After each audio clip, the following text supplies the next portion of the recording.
friends over at Zappos.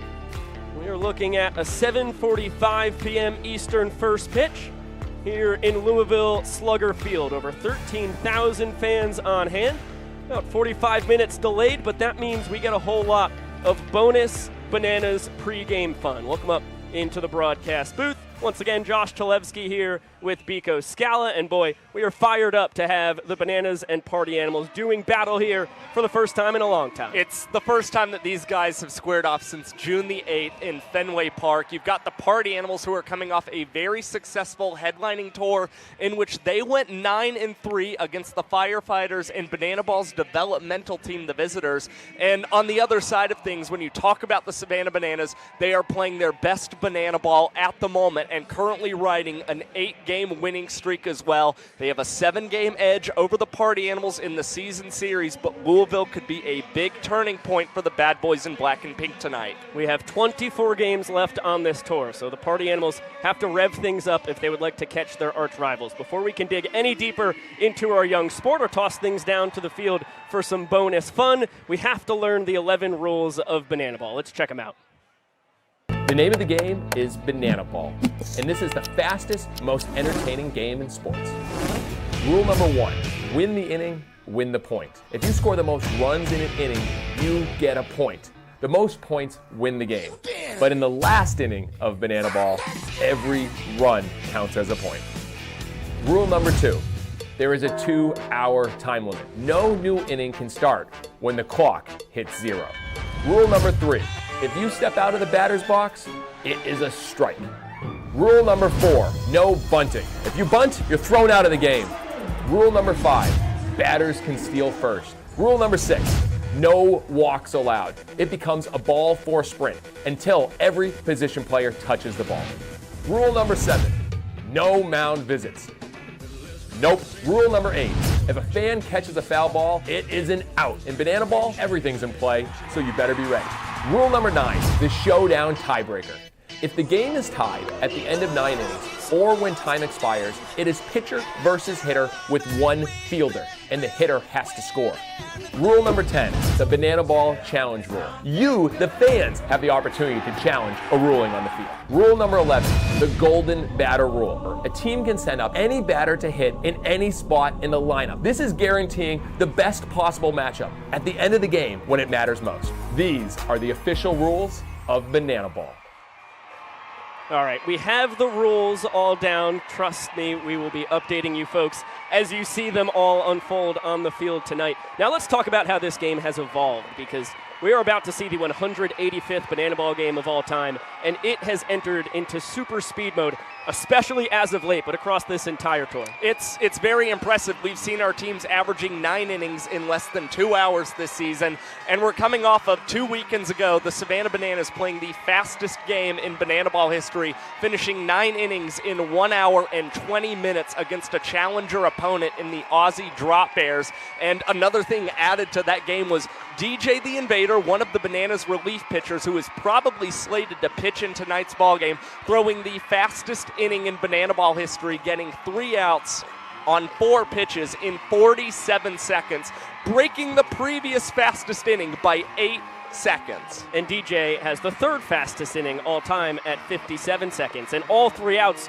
were on trick plays, which is, I think, the last thing we should touch on before we hand the mic over to Jesse Cole down on the field. Trick plays are also at an insane pace this year. We are on the verge of 1,000 between the 5 teams who have played Banana Ball. Well, there was a big emphasis coming into the season for the Party Animals and the Bananas, and the Firefighters for that matter, that we were going to combine to get 1,000 trick plays on this 2024 World Tour. We find ourselves just 48 trick plays away from that goal, and really some of the key guys who have led that charge this season have been the shortstops for the Bananas and the Party Animals. Chase Acup recently became the first ever Party Animal to 100 trick plays in a single season. He is at 106 entering tonight, and Ryan Cox last year set the single season record with 144 trick plays and has already broken that in 2024. It's Coxie with 140 48 trick plays entering play tonight. That's right. The Glove Magician is now on the hunt for 200 trick plays. Okay, we have gabbed enough. We'll do a lot more talking throughout the rest of the night. Jesse Cole down on the field has unveiled the Banana Band, his man Nanas, Princess Potassia, Malachi Mitchell. Here is Alex Ziegler, the bat-tricking maestro, and we will let the man in the yellow tux take it from here. King of potassium with the greatest abs on any banana. It's split. And how about the tallest man in banana ball, Dakota Stills Albritton. And keep it going for your dancing umpire, it's Vincent Chapman. And finally, the amazing breakdancing coach, his name is Maceo. And let's hear it for the cast of Your Bananas. Now, the cast is ready.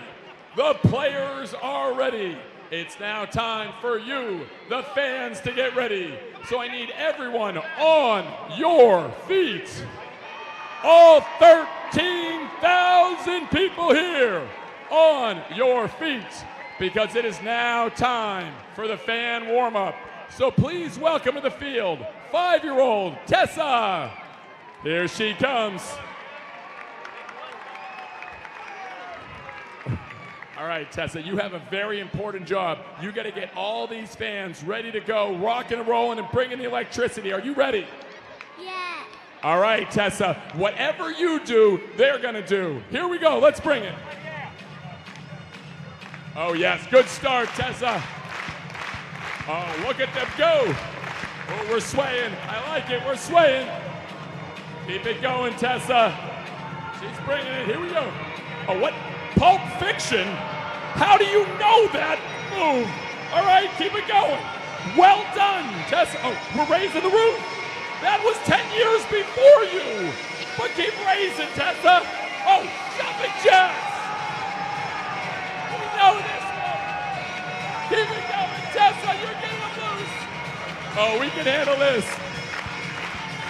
Tessa, look around. 13,000 people going crazy for you. Let's hear it for 5-year-old Tessa.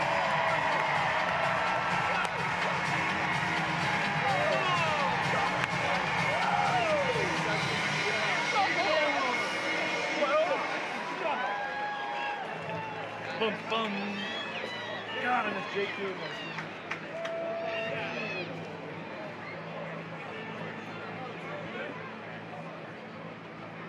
Ladies, gentlemen, boys and girls, and potassium enthusiasts from around the world, tonight, you and thousands of your friends here live, and millions still watching at home, have gathered here to witness something beyond your wildest imagination.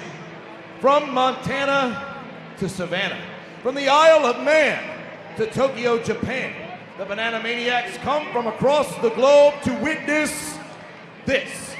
This is not baseball. This is the crucible where the fastest, hungriest, and most entertaining players are forged. This is a game of the fans, by the fans, and for the fans. But this is not your granddad's pastime. This is not just another night at the ballpark. This game is baseball by birth, fruit by name, and an absolute worldwide phenomenon by the grace of God. This is the time for all 13,000 people here in Louisville, Kentucky, to get on your feet and give me your voices. Because this is the greatest show in sports. Ladies and gentlemen, this is Banana Ball!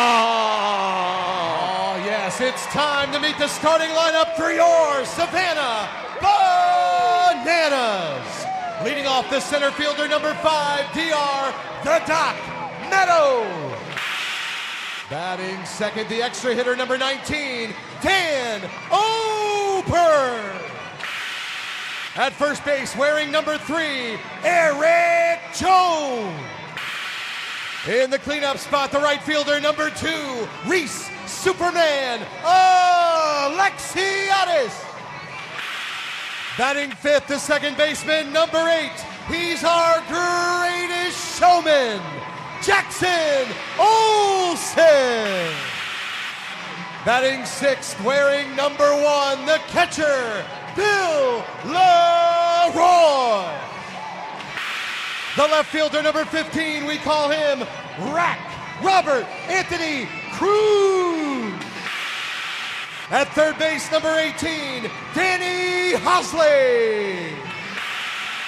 At shortstop, batting ninth, number 6, our glove magician, Ryan Cox. And batting 10th, the DH, number 7, Michael Vitamin D. On the mound for your Bananas tonight, number 49, Ryan Coulon. Your Savannah Bananas are managed by Tyler Gillum, assisted by Adam Viro Virant and Ray Ortega.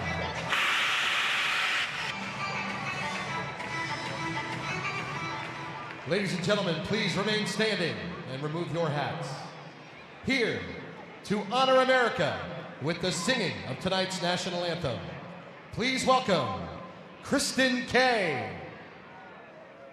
Oh, say, can you see by the dawn's early light what so proudly we held at the twilight's last gleaming, whose broad stripes and bright stars through the perilous fight o'er the ramparts we watched were so gallantly streaming, and the rockets' red glare, the bombs bursting in air, gave proof through the night that our flag was still there.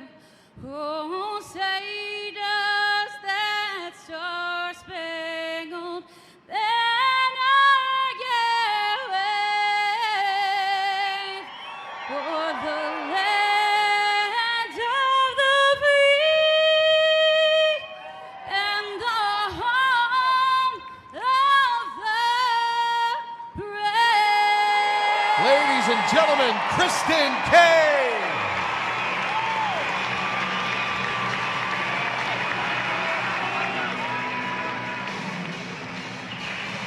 It's our first live event of the weekend here on ESPN 8, the Ocho, presented by Sonic.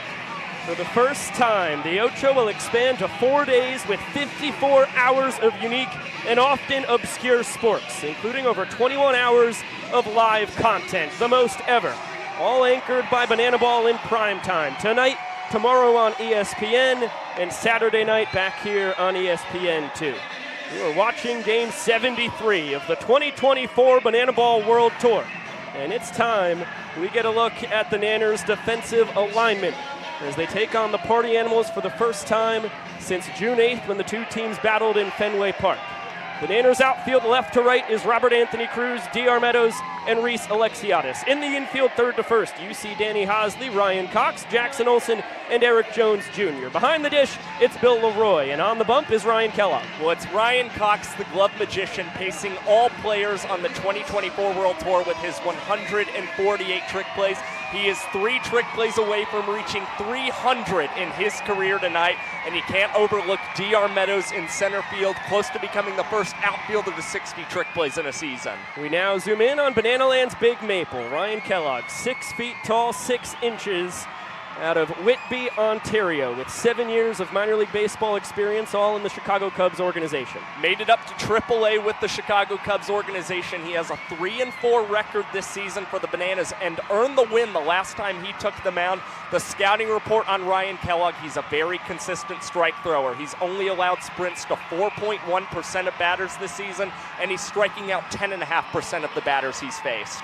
Boy, is it fun for us here in Banana Land to see the Party Animals coming off their own headlining tour across the better part of the past 2 months. Get a look at their starting lineup. Jake Skoll leading it off. Dalton Cornett, the Kentucky kid, hitting second. Reese Hampton due up third. Chase Acuff cleaning it up. In the middle, it's Bryson Bloomer, Jason Swan, and Jordan Hussein. In the bottom three is Bronson Ballholm, Dustin Baber, and Tanner Thomas. And it's that man at the top of the order for the Party Animals, Jake Skoll, who's very dangerous. 2 home runs in his last 3 games, and he is batting .400 against Ryan Kellogg this season. 2 other lefties have caused Kellogg some damage, and Cornett and Thomas as well. Let's get things focused back down on the man in the yellow tux as he gets over 13,000 here, ready to rumble. Banana Nation, it is time. So on 3, I need everyone here to yell, start the clock. 1, 2, 3. Showtime. The 2-hour timer starts ticking away here in Louisville, Kentucky. And we have a battle between 2 men with 7 years apiece in minor league baseball. Jake Skoll, back in 2010, 15th overall draft pick. The Texas Rangers nabbed him out of high school from the Atlanta area, Woodstock, Georgia. And he has to look out for an impressive arsenal from Ryan Kellogg, a 5-pitch mix. He loves to go slow, slow, and slower, especially against Skoll. This one skied, foul territory. Bill Leroy gets rid of the mask, barehanded, can't nail the trick play. He's 4 for 6 on such attempts this year. It will not be a trick play missed if Kellogg and company can retire Skoll. But nonetheless, that is good banana ball feel from Bill Leroy. Anytime you've got those plays in foul territory, it is worth trying to collect a trick play. And it's Ryan Kellogg trying to work something off speed against Jake Skoll, who lines it into the bare hand of Ryan Cox. Trick play number 149 for the Glove Magician. Coxie picks up his catcher, adds some flair as well. It's a wet one tonight in Louisville. Obviously, we started 45 minutes after the planned 7 p.m. kickoff. Thanks to the rain here in Dalton Cornett's home state. DC3 out of Pippa Passes. About 3.5 hours southeast of here. Tiny town. He cranks this one to right. Alexiadis on the run, and Reese grabs it for out number 2.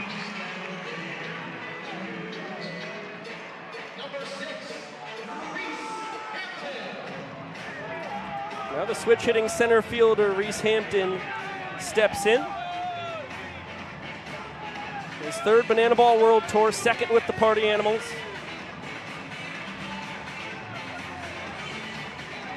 One of the best hitters this sport has ever seen. He lifts this one in the air, right side. Eric Jones Jr. making the call, and the catch. 1-2-3 inning for Ryan Kellogg.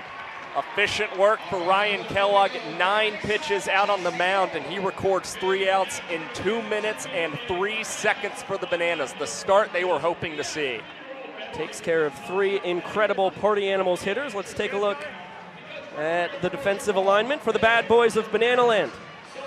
Fellas in black and pink in the outfield, left to right, it's Tanner Thomas, Reese Hampton, and Jake Skoll. In the infield, 3rd to 1st, is Jordan Hussein, Chase Acuff, Dustin Baber, and Jason Swan. Catching is Bronson Ballholm, and towing the slab is Garrett Delano. What's the double play duo for the Party Animals that you've got to look at when it comes to trick plays? It's Chase Acuff actually with 106 trick plays this season, pacing all Party Animals, becoming the first man in that franchise's history to 100 in a single season.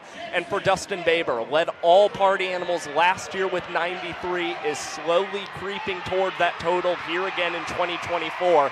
And look out for Reese Hampton in center field, who is currently on a nice little 6-game trick play streak. And don't sleep on Garrett Delano, 7 for 7 in his trick play attempts, tied with the Bananas' Noah Nisnik for the tour lead in that department when it comes to pitchers. Delano out of the Pioneer League the 2018 Collegiate Banana. This is his third World Tour with the Party Animals. He owns a 7-4 record this season, making start number 18. He is second among all pitchers on tour with his 78 1/3 innings pitched, and he keeps the ball on the ground, and he's tough to hit against. Opponents batting .244 against him this season. It's the Bananas batting just .230 against the righty. But the Bananas have the Tour's 5 leaders in batting average, slated 1 through 5 in their order. First up, it's number 1 in that category. D.R. Meadows, the center fielder in his second World Tour, hitting .355. 3 points better than the man on deck, Dan Oberst.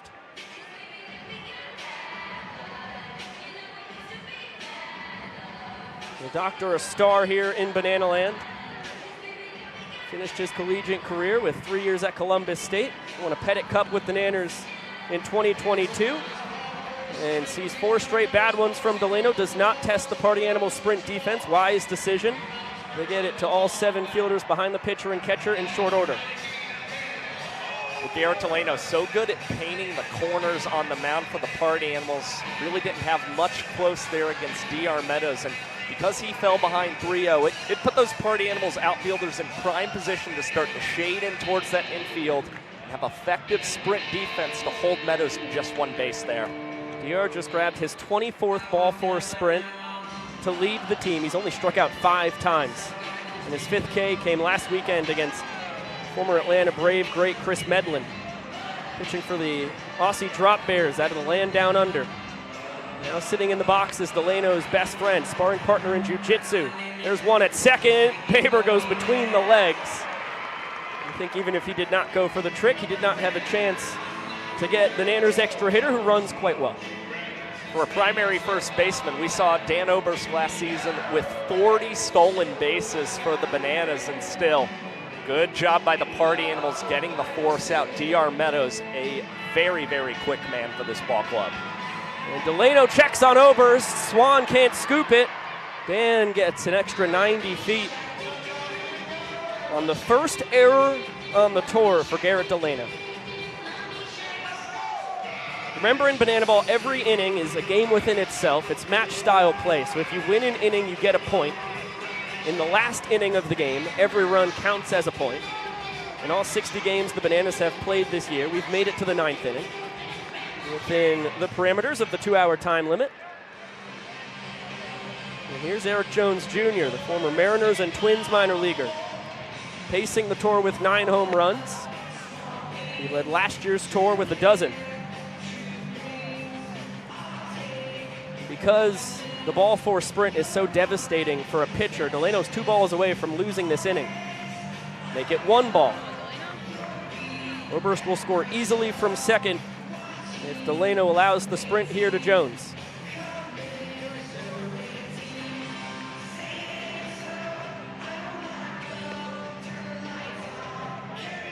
Right down Broadway.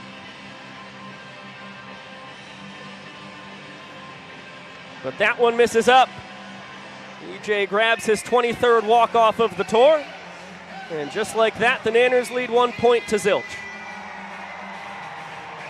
A good start for the Bananas, grabbing the first point in this ball game, and for Garrett Delano, just struggling a little bit with the grip of the banana ball. It's obviously wet down there, a little bit humid as we're here in Louisville. He will try and lock it in from here. Nanners lead early. We'll be back with the second inning from Louisville after this.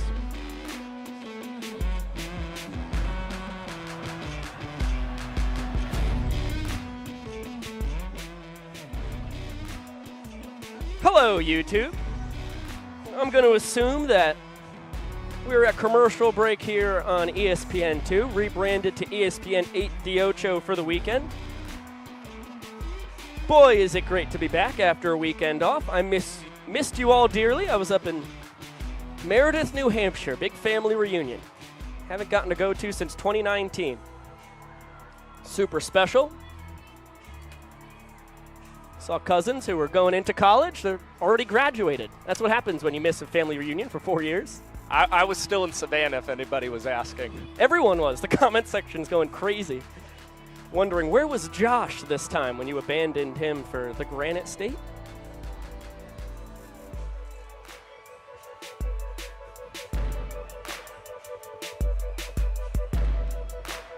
Welcome back to Banana Land. Dalton Malden and company giving out yellow roses to young ladies in the stands here in Louisville Slugger Stadium. Home of the Louisville Bats, AAA affiliate of the Cincinnati Reds. Over 13,000 fans on hand, making up the 359th straight sold-out crowd in Banana Land. 4, 5, and 6 due to swing it here for the Party Animals. Chase Acup, the cleanup hitter, possibly giving the fans a chance. No, it lands on top of the roof. Bounces back down into the second deck. Look at his teammates taking part in what has become, pound for pound, the favorite walk-up here on the tour. What a trick play from Ryan Cox! Eric Jones Jr. at the other end. Grabs it between the legs after the glove magician pulls off his famous professor trick play. You get 2 tricks for the price of 1 for Ryan Cox. You see the transition between the legs, the little dribble as well, and then Eric Jones Jr. with an under-the-leg scoop. Tremendous play, and you could just hear how impressed the folks were in Louisville by that audible gasp. Heck of a way to grab trick play number 150 on the year for the kid out of Aliquippa, Pennsylvania. This one nubbed. Hosley's going to cut in front of him. Slick behind the back. And it's trick play 27 for Danny Do-It-All. 2 quick outs here for Kellogg, who's retired all 5 Party Animals he's faced. Yeah, and we saw right before this break that the Bananas and Party Animals had of not playing each other. Party Animals really hitting Ryan Kellogg hard. Obviously, he's had some time to adjust his game plan. It was a big out there of Bryson Bloomer, who had 2 home runs against Kellogg in Durham earlier this season. A ball and a strike on the first baseman, Jason Swan. You can see right there, comes in hitting .318. Only trails the man ahead of him in the order in batting average, Bryson Bloomer, when it comes to the Party Animals. Kellogg showing off he's still got some heat. Sits about 89 to 91 with the fastball. Works in a 2-seam, changeup, slider, and a curveball. Pitcher's pitcher. Always a delight to watch. Rocking the toque on his noggin. That one barreled by Swan, charging in. Robert Anthony Cruz! A Superman catch for another 1-2-3 frame for Kellogg.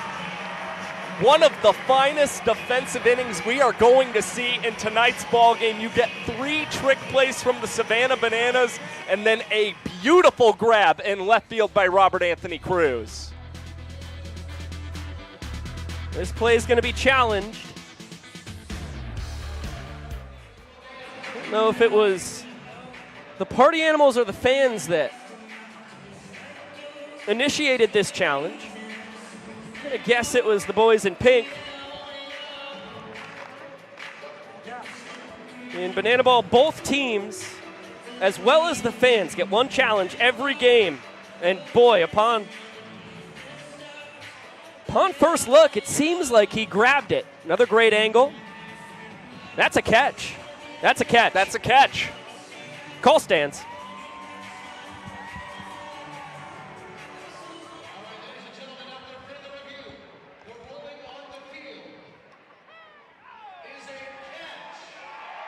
What an unbelievable play from Rack, who backflips out in left to celebrate.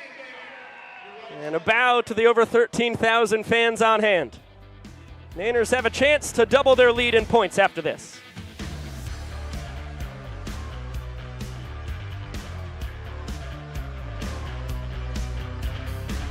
Wow! How about that, YouTube? You get some more looks at it? I mean, that's legitimately one of the best plays. Take away trick plays. That's one of the best just defensive plays we've seen all year. And again, I mean, you think about Robert Anthony Cruz, a former minor league infielder who made a transition to the outfield for Banana Ball. Right. Now playing game number 52 as a left fielder. In just every game, he shows you more and more improvement out there defensively. The Bananas in the outfield have 2 converted infielders in Reese Alexiadis, the Pioneer League MVP. Oh, my goodness. Athleticism can get you a long way in life. Also, a lot of hard work. Rack's been grinding to turn into the outfielder he's become here in Banana Land.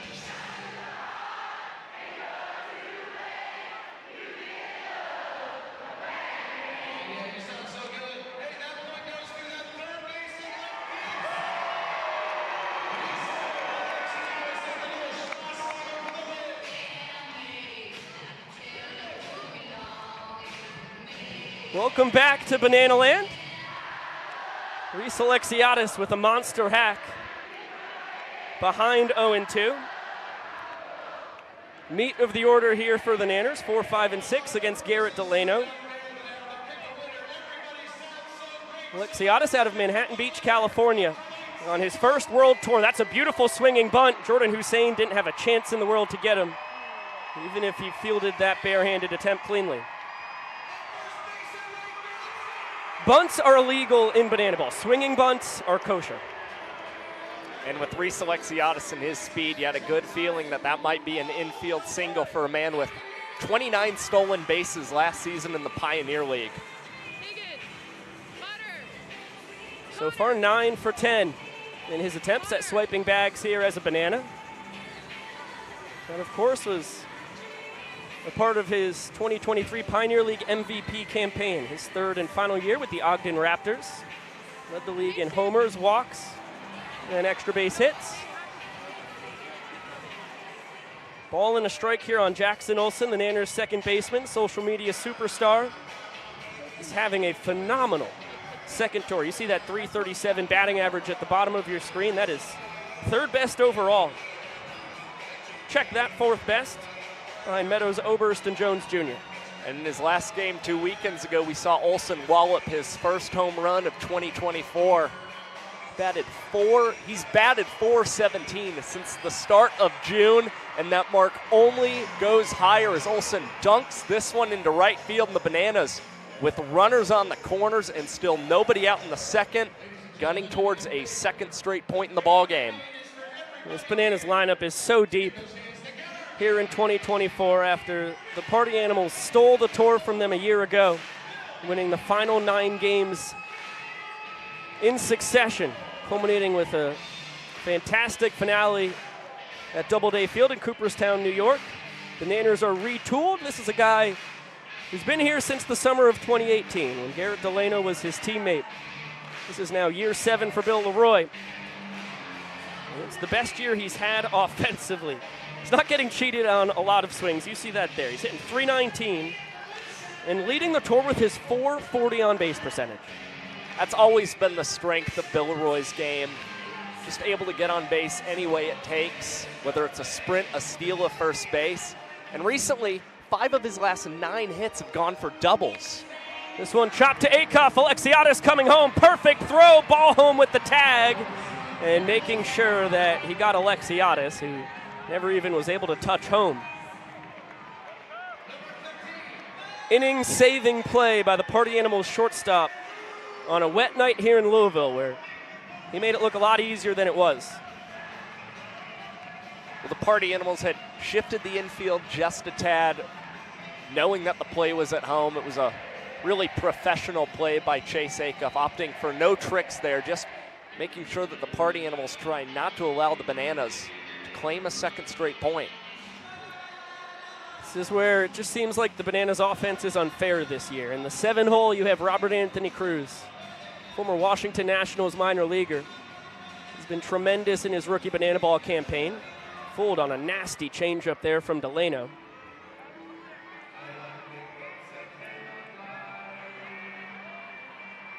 Six home runs, 16 extra base hits in total for Rack. Sprays this the other way. Acuff gobbles it up, bounces it to Baber for 1 over to first, not in time.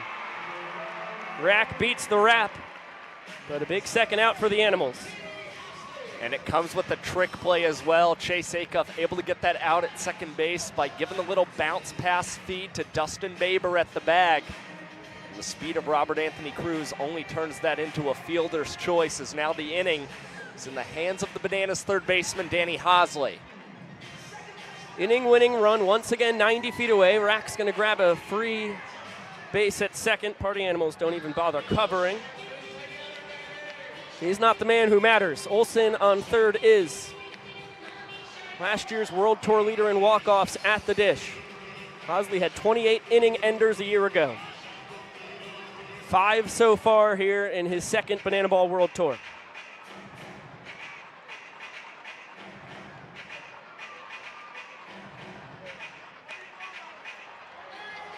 That one out of the ballpark, not catchable by the fans.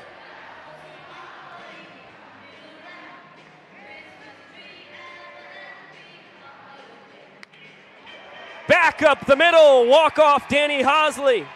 Nanners double their lead. They're up 2-0. Great approach by Danny Hosley. Gets ahead in the count against Garrett Delano. Just shortens up the swing and punches that one into center field. And now it's D.R. Meadows and Jackson Olsen with a choreographed celebration. A beautiful choreographed celebration at that. Some ballet, some interpretive dance.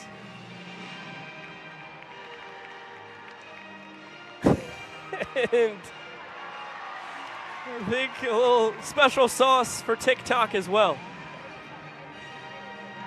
It's perfect, just perfect.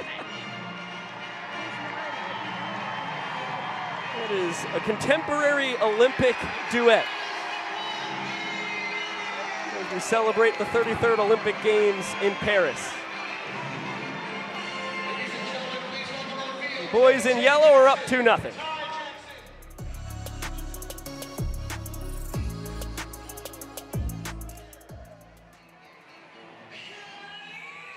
That was an absolutely beautiful, I mean, this is not an exaggeration. Our friends here on YouTube, as we jump back into an ESPN 8 The Ocho commercial break, that's one of my, I'm going to say, top 10 favorite walk-off run-scoring celebrations of the year. That was delightful. Josh is tearing up. I think my heart swooned. I can't remember the last time I swooned like that. His face is beet red. Wow. He's never seen anything like it in his life. Me neither, but as affected as I've been, I mean, truly, that was something special for you. All right. I don't want to talk more over the player dance. Let's let Maceo and the boys dance it out. We'll be back on ESPN 2 in about 20 seconds.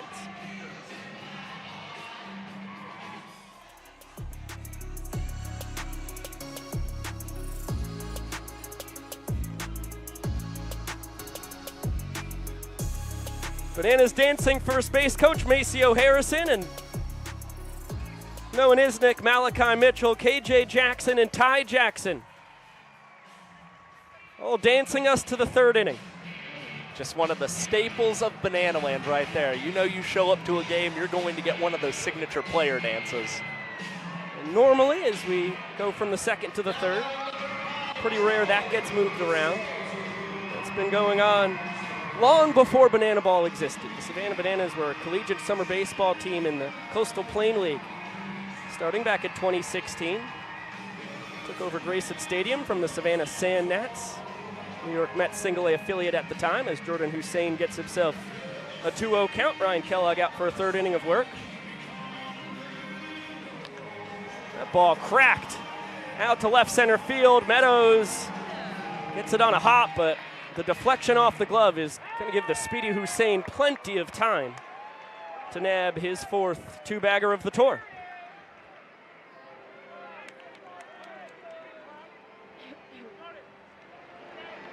How about this, Bronson Ballhome?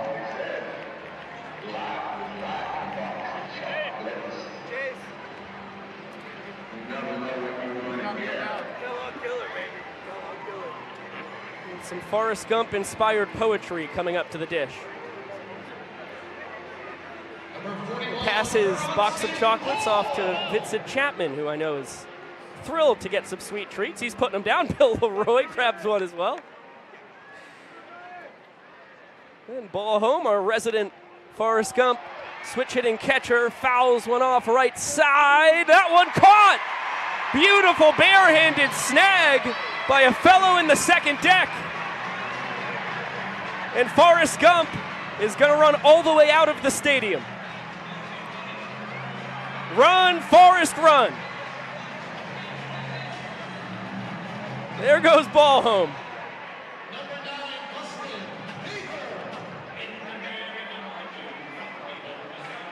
Another look at the terrific play, our first foul out to a fan tonight. That was a beautiful catch. I think that's just a beautiful snapshot of banana ball, no context right there. Forrest Gump fouling out to the fans and running after, I don't know, maybe some shrimp scampi up in the stands. Shrimp gumbo. Shrimp stew. Shrimp and grits. The party keeps cranking. Kellogg has Olson, Cox, and Meadows in a choreographed dance. Eric Jones Jr., the first baseman, running to cover second. Bill Leroy, I think, was crossed up. It's going to be a pass ball. Dustin Baber steals first. It's the third time Baber has stolen first on the tour. Ties him for second place in that department overall. Hussein advances to third on the pass ball. Well, he has such excellent banana ball awareness. Last season had 4 steals of first for the Party Animals. When he sees those balls get away, he knows that he's off to the races and just trying to get on base for his squad. Hussein's double to kick off the top of the third. The first base runner for the Party Animals. Now Tanner Thomas with runners on first and third, just one out. Dangerous man lurking in the 10-hole. Animals left fielder in his third World Tour. And has always had reverse splits, going back to Virginia Tech, Tallahassee Community College before that. Hits lefties better than righties, which is bad news for Kellogg. And wouldn't you know, a .409 batting average against the Maple Leaf lefty as he skies this one into shallow left. Robert Anthony Cruz comes down with the banana ball, and there will be no tag home from Jordan Hussein. A big second out for the big lefty. Yeah, that's a heck of a job getting in on the hands of the former Hokie. Party Animals order flips on its head. Here's Jake Skoll. Let off the ball game with a little flare. Barehanded out of the air by Cox at short. This one with some gusto out to left, but Rack will grab it. A little leap to flourish it. Fires the ball back into the stands. Little Souvenir City. And what an escape by Kellogg. Strands Party Animals on the corners. They have yet to score a run. And not much more you can ask for from Ryan Kellogg. A 2:03 MPI, a 2:17 MPI, and now a 3-minute and 3-second MPI. That is minutes per inning. How long it takes a pitcher to get 3 outs. Something we key in on a ton here in Banana Ball. The Banana Band blasting away as we head to the bottom of the third here in Louisville Slugger Stadium.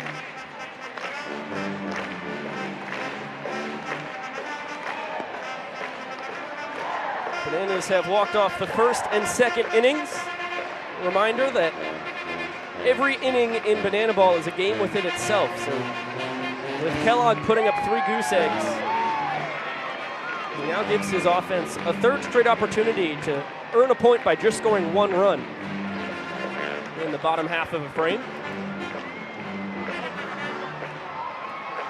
The Banana Band has been a favorite amongst fans since the team's inception back in 2016. A brass band just adds a lot of energy. Good to see the Bananas having some fun with the band down there as well. It's going to be 9, 10, and 1 here in the last of the third. Ryan Cox takes that one on the inside corner. Delano trying to put up his first 0 of the ball game. Coxey serves it to center. Reese Hampton hardly has to move. Behind the back, goes for the trick play, comes up empty.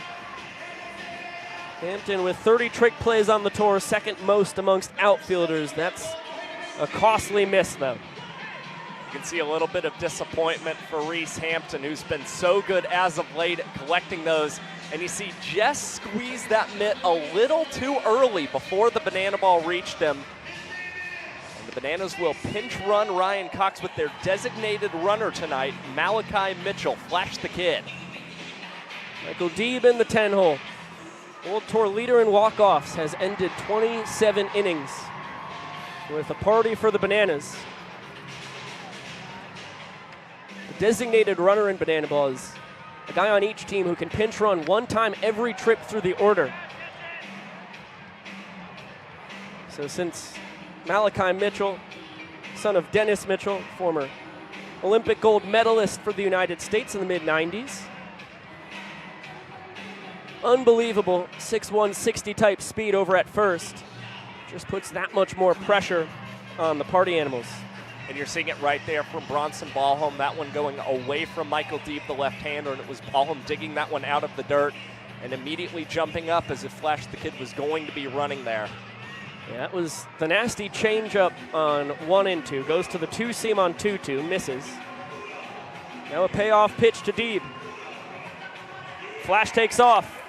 This one lifted to left. Tanner Thomas towards the line, has it. Nearly overran that one. Makes a fine adjustment to grab the first out.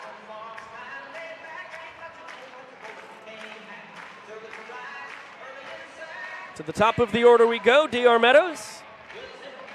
Pitched on a ball for sprint. Pops this one right side. Baber just into the outfield grass. We'll grab his 88th trick play of the tour with the barehanded catch. Again, we keep seeing the infielders more and more comfortable with those barehanded grabs, and it's because they're spending so much time at practice getting those pop-ups hit to them and opting not to be on the field with a glove whatsoever and just to continue to come down with those one-handed barehand snags. Now Dan Oberst, wow, Flash was breaking towards second. Delano's got a nice pickoff move on display right there. Swan could not handle the throw cleanly.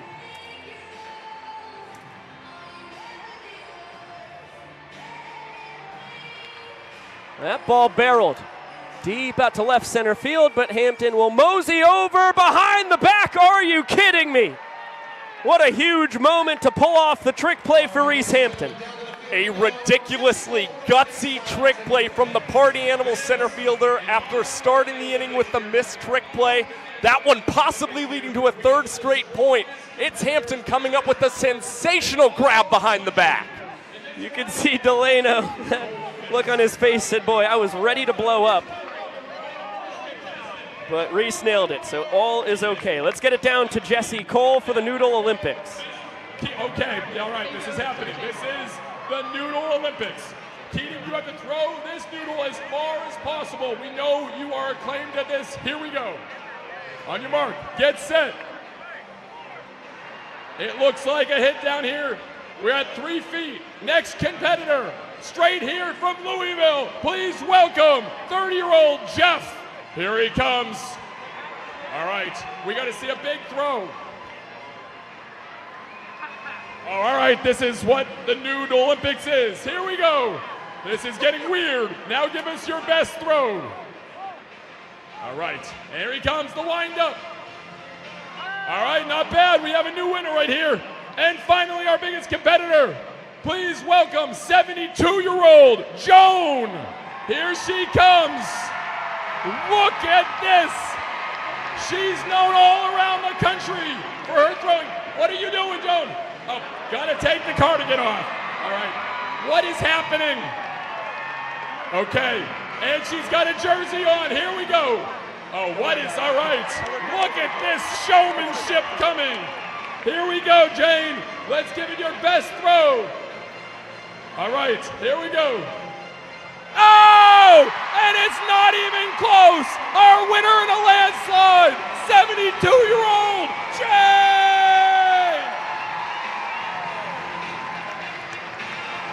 What a performance. It's Katie Ledecky type dominance right there from the elder statesman in our first ever Noodle Olympics. You take a look at the numbers for Andy Archer on his first Banana Ball World Tour. Takes over for Ryan Kellogg, who was stupendous across 3 scoreless innings, which makes it 5 straight scoreless across his last 2 outings. What's that second time through the order that has really been an issue for Ryan Kellogg this season with 2, 3, 4 due up for the Party Animals. The Bananas instead decide to go to Andy Archer, who induces a bouncer to Eric Jones Jr., an under-the-leg flip to Archer at the bag, and it's Jones Jr. with his second trick play tonight. 27th on the tour in 29 attempts. Cornett now 0 for 2, passes the baton to Reese Hampton. Turns around to hit from the left side.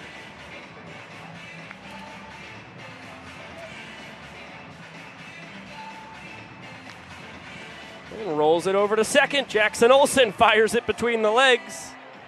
Trick play for the great 8, number 78 on the tour for the kid out of New Milford, Connecticut. And we've already seen 6 trick plays in the ballgame for the Bananas tonight. Key reason that's been the case is because the pitchers are keeping the ball on the ground right now. Well, when Andy Archer's in the zone, which he is right now, he'll produce a lot of ground balls.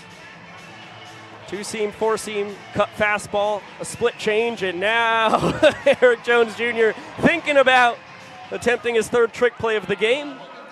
He'll take care of that the old-fashioned way. Nice 1-2-3 inning for Archer. And it's the 15th fastest inning in Banana Ball history, a 1 minute and 17-second frame. Heck of a job for the pride of Milton, Georgia. Nanners lead 2-0, looking for a 3rd point when we come back.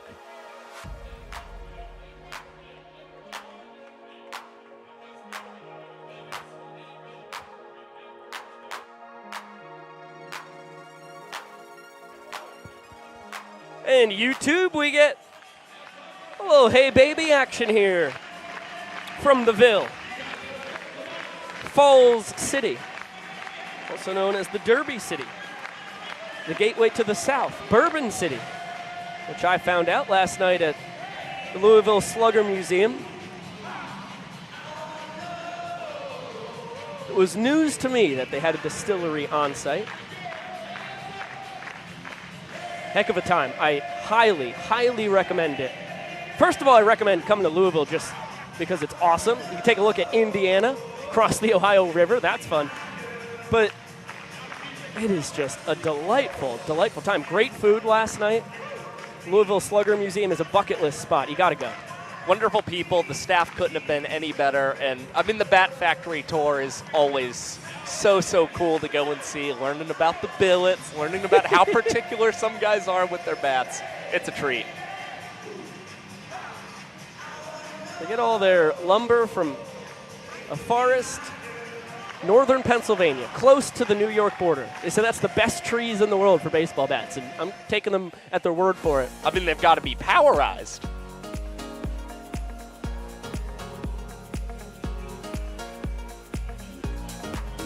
It's Hey Baby O'Clock here in Banana Land. You take a look at the Bananas and Party Animals displays at the Louisville Slugger Museum and Factory.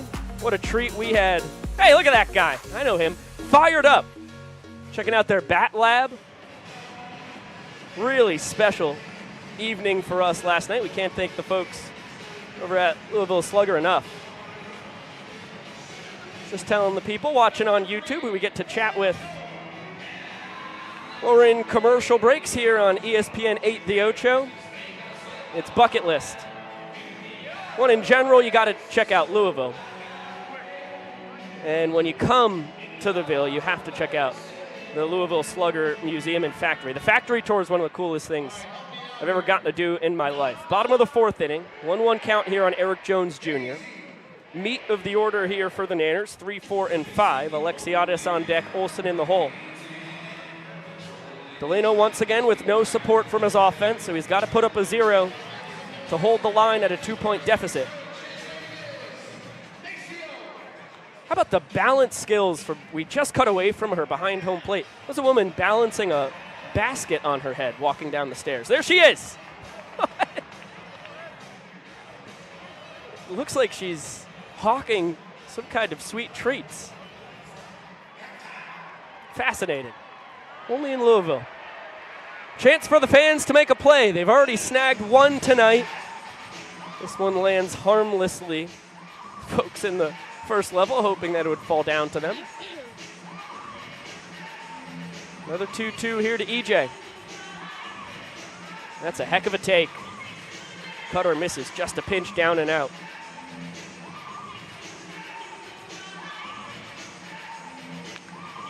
This one chopped past the dive of Hussein through the 6 hole. Base knock for EJ, who walked off the first inning with a ball 4 sprint. He just can't be stopped right now for the Bananas. .410 batting average since the start of June, and he's now had 7 straight games with a run batted in. He's got 3 doubles and a home run in that span as well. You see Malachi Mitchell pinch run for the 2nd straight inning. We told you about the designated runner back in the bottom of the third. You could pinch run one time every trip through the order. Noah Fisher is Mitchell's counterpart for the Party Animals. Excellent stop there by Bronson Ballholm, the catcher out of Arizona State. Might as well be a brick wall behind the dish. 2-0 here on Alexiadis, who singled his first time. That one to the roof.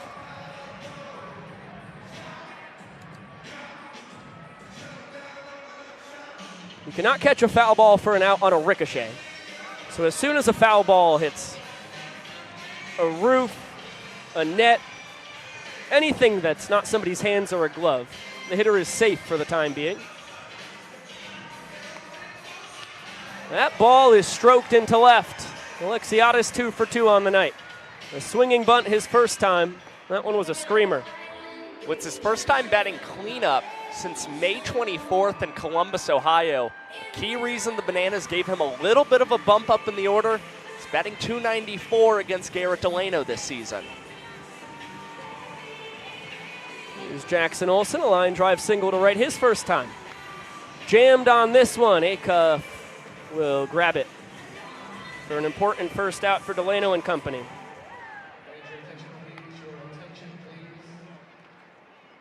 Get those hands together.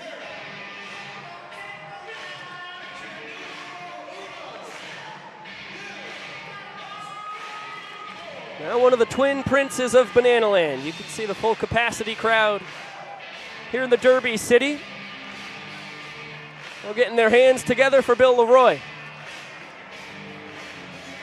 the King of Dublin, Georgia. As Biko Scala has dubbed him. I'd like for anybody to contend that. Nolan Daniel, of course, the Prince of Dublin. Maybe two guys better suited for such titles. That one does get away from Ballholm. And Malachi, big turn around third. He slams the brakes. Delano and Hussein both crashing down to home plate. The inning-winning run here in the fourth, 90 feet away. That was pretty wise base running for Malachi Mitchell, noticing that Garrett Delano had not quite come off the pitcher's mound going to cover home plate. And seeing that big turn from Flash the Kid, then Delano decided to scamper towards home, and you saw a pump of the brakes there. That ball is annihilated. Bill Leroy, one hopper off the wall, plenty deep to score Flash from third. And the Nanners 4 innings in lead 3 points to 0.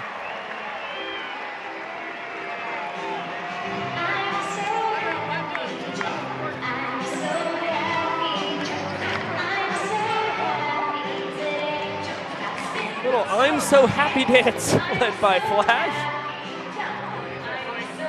Tell him, Flash. That one 98 miles an hour off the bat of Bill Leroy. Traveled 369.5 feet according to TrackMan. Easily does the job. First time these two teams have played since June 8th. Nanners dominating early. We'll get it down to the field for our Bananas foster family. Across the United States, there are over 400,000 children and teens in foster care without a permanent home. To raise awareness and bring families together, we created a nonprofit called Bananas Foster. Our organization is dedicated to celebrating those in the foster care community while educating and inspiring others to get involved. Tonight, we are celebrating Lauren Vincent. Lauren is a pediatric physical therapist who felt the need to help medically complex children and teens in foster care. She became a licensed foster mom 4 years ago, and just 2 weeks ago, she adopted 2 kids into her family forever. Fans, please join me in celebrating Lauren Vincent for making a difference right here in your community.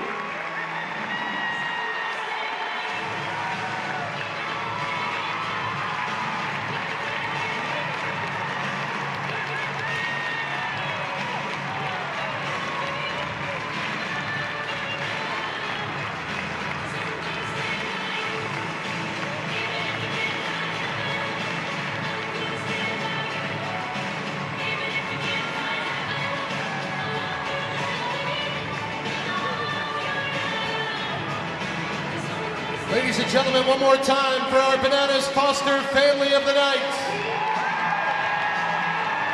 A big shout out to Lauren Vincent, a superhero in the foster care community here in the Louisville, Kentucky area. Always beautiful getting to watch two teams come together in the midst of a vicious banana ball battle.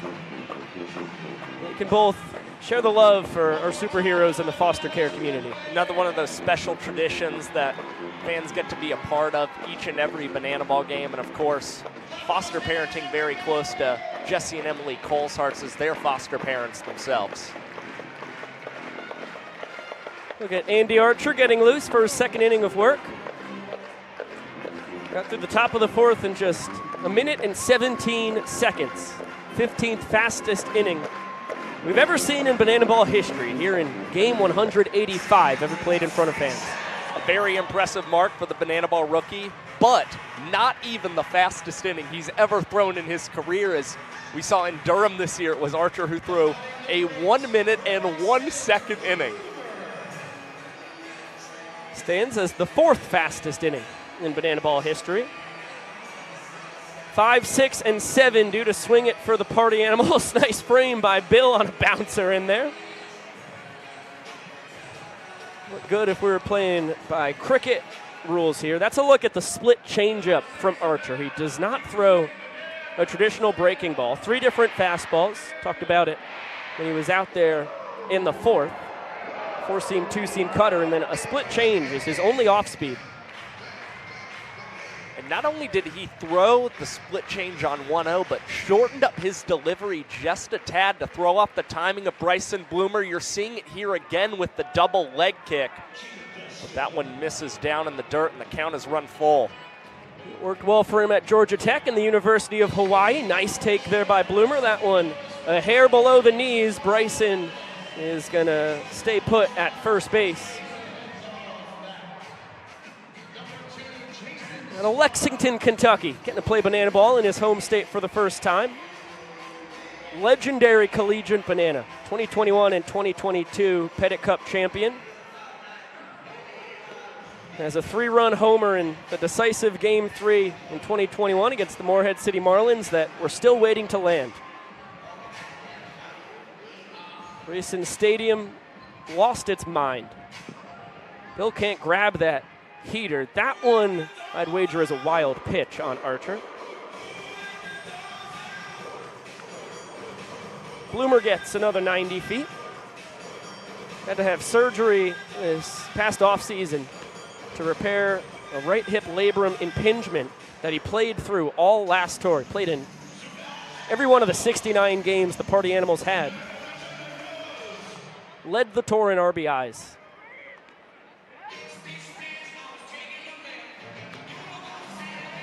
With 56 of them, as Swan skies it in the infield, and what a job! Ryan Cox contending with Bloomer at second, pops it up to himself, and has another trick play. Trick play number 151 on the season for Coxie, and that trick play right there puts him at 300 career trick plays, the first man to ever do it in banana ball history. We're still waiting for somebody besides Ryan Cox to get to 200 trick plays in banana ball history. That's how much he's in a tier of his own when it comes to trick plays. Ball in the strike here on Hussein. That one bounced barely foul down the third baseline.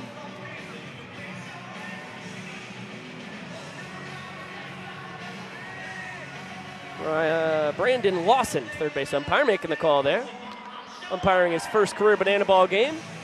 Heck of a job by Hussein there. Just flicks the barrel out, loops it into center. Bloomer goes station to station. Party Animals on the corners with just one out. Hussein, not much of a power hitter for the Party Animals, just 4 extra base hits this season, but continues to hit pitchers very hard, and he's now 4 for 6 against Andy Archer this year. Always a threat to run. 11 steals on the year, second most on the team. Bronson ball home. The catcher jumps from right-handed to the left-handed batter's box.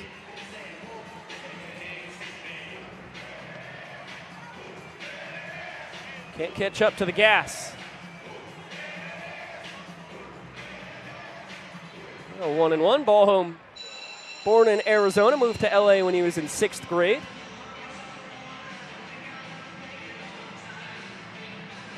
Was both Arizona and California home states for him. How about Sean Fluke trying to distract Andy Archer behind home plate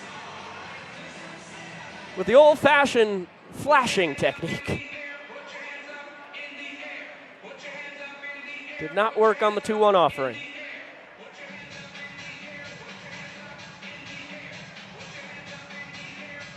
The 2-2. This one looped the other way. Fans with a chance to make a foul ball out. They can't grab it. Party Animals had runners on 1st and 3rd with just 1 out in the 3rd inning. Brian Kellogg was able to escape with a couple fly balls to rack in left. The first one not deep enough for Hussein to tag from 3rd. Now he leads off first, Bloomer off of 3rd. Good battle here between Archer and Ballholm.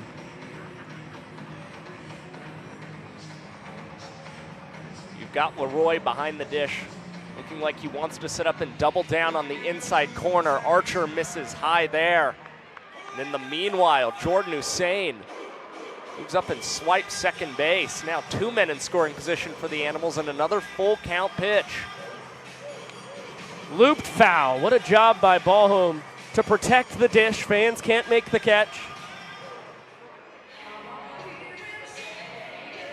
Archer went with the split change on 3-2. Deceptive offering. Couple shakes. Messing with timing. And another foul ball. Looked like the 2-seamer there. So far, 9 pitches in this battle so far between Ballholm and Archer, and here comes pitch number 10. It will miss high, and 2 runs should come around and score for the Party Animals. They do. Bronson Ballholm has had 6 ball 4 sprints with runners in scoring position this season and driven in 11. That's 11 of his 14 RBIs on the tour. Ball 4 sprints. Party is a social gathering where lots of fun is had. Okay, can I get the words country or origin, please? Country of origin is Banana Land. Use that in a sentence, please. The Party Animals have just scored. Okay. Party. P-A-R-T-Y. Party?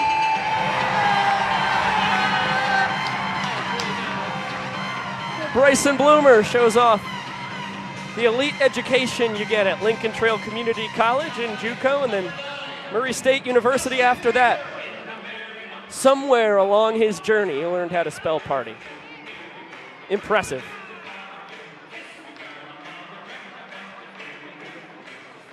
Party Animals have pushed across their first 2 runs of the game. Took them 5 innings to do it. Now D.R. Meadows tries for a gutsy backflip catch. Ball ended up out of reach in right center. So Baber will reach on the trick play miss. Now 2 on with 1 down. Meadows having to run over to his left and didn't line that banana ball up especially well. Usually you see Meadows with a little bit of time to get himself in a position he likes. Tried to do that trick play, it would appear, in haste, and could come back to cost the Bananas a little bit more in this 5th inning. 2 runs home already on 2 ball 4 sprints and a single. And now 2 balls and no strikes to Tanner Thomas. Make it 3-0.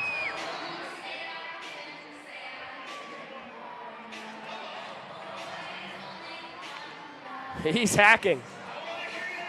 Got the 2-seam fastball, fouls it away.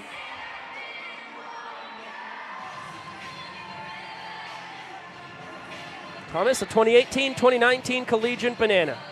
Here in his 3rd tour with the Party Animals, earns himself a ball 4 sprint. That will score the pinch runner Noah Fisher easily from second base. He was on the bags in place of Ballholm. Faber stops at third. 29th stake of the tour for the Party Animals social media superstar. It's already been a tough frame for Andy Archer. That trick play missed from DR Meadows did not help him either. And for Big Arch, he's got the third highest strikeout rate on the Bananas, but also the third highest ball force sprint rate. And you're seeing that come back to hurt him as Jake Skoll sneaks this one by Eric Jones Jr. and Jackson Olsen, unsure of who was going to take that ball. And it's an RBI for the Party Animals leadoff man. Perfectly placed in the 4-hole. When it rains, it pours. Tale of 2 innings for Archer. We mentioned at the beginning of this one, he had a 1-2-3-4 in 1 minute and 17 seconds. We're approaching the 9-minute mark here in his second frame of work. Split change, fool's cornet. But once again, an advantageous count here in the top of the 5th for the Party Animals. Make it 3-1.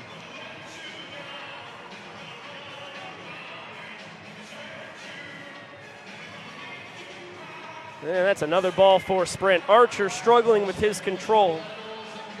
That's his 3rd sprint allowed of the inning. Thomas scores easily from 2nd. Skoll goes from 1st to 3rd. And it's now a 4 spot for the boys in pink.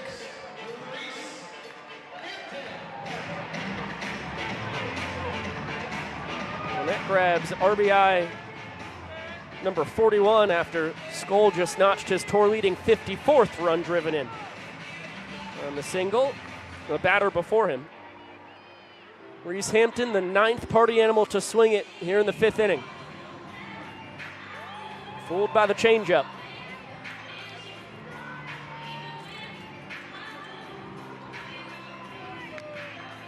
Up the middle, off of Archer, only one play, it's at first. Hampton beats it out. Infield single for Reese Lightning. He grabs his 51st RBI of the tour. Now coming to pitch, the world's tallest pitcher. Please welcome Dakota Stilts Albritton. So Hampton pulls back within 3 ribeyes of his partner in crime, Skoll, for the tour lead.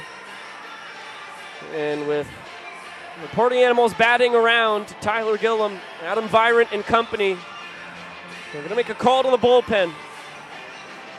You may laugh saying that they go to Dakota Stilts Albritton here until you see the numbers on your screen. He's been remarkable here in his 4th World Tour. It's truly unbelievable. The best season he's ever had on the pitcher's mound. I mean, he's really been somewhat of a specialist for this team, coming in those moments where they really need him and working out of jams for the team.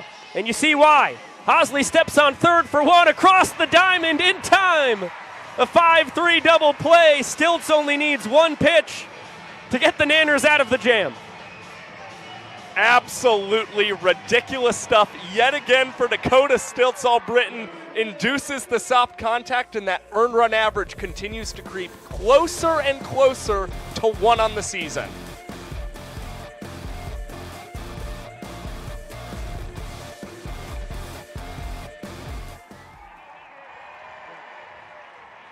And YouTube, you get to watch the replay of Stilts ending the inning while Jimmy gets shouted out on the field. There goes Jimmy with what I'm assuming is his son, who critties off the field to what I thought was a standing ovation, but it turns out everyone's getting on their feet because Jesse Cole and company are firing free merchandise in their general direction. Okay, so everybody's scoring at home. That's a 5-3 DP.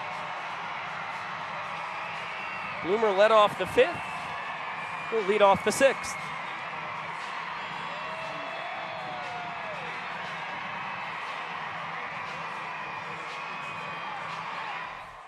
And we'll be back on the Ocho in 10.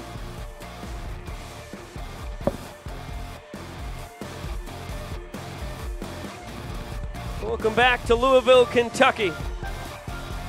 We kick off the biggest weekend ESPN 8 the Ocho has ever had.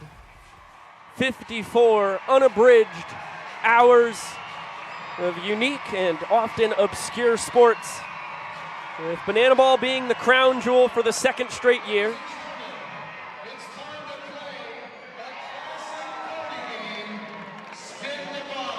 Okay, and we come back to spin the bottle on the mound. Wherever this bottle lands, that's who's coming to pitch.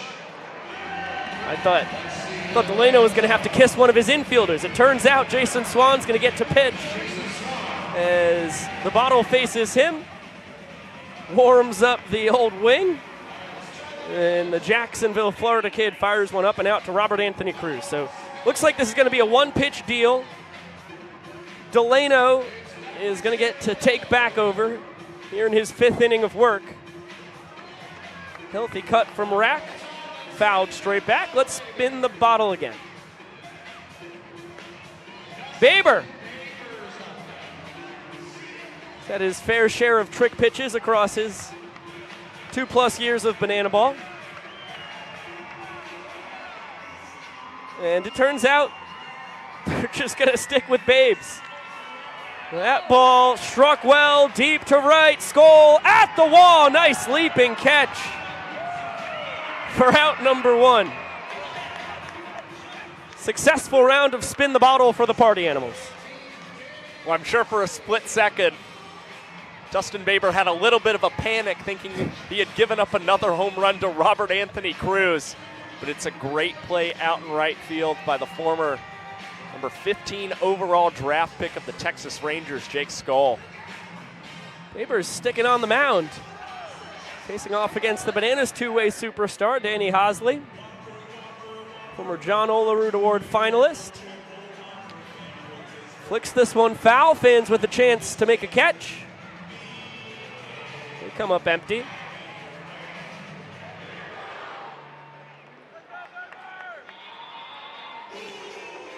Hosley was finalist for the John Olerud Award in 2021 when he was at Norfolk State.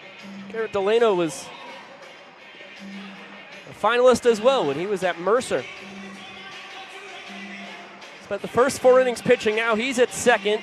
Baber fires in the 3-2, and Hosley shortens up his swing, pokes it the other way for a base knock. Now 2 for 2 on the evening. And Delano is going to take control of the situation again.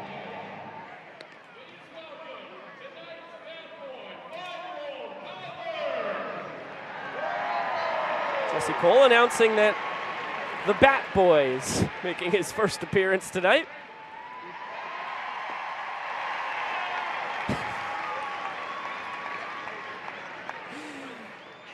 Hold for pictures and exit stage left.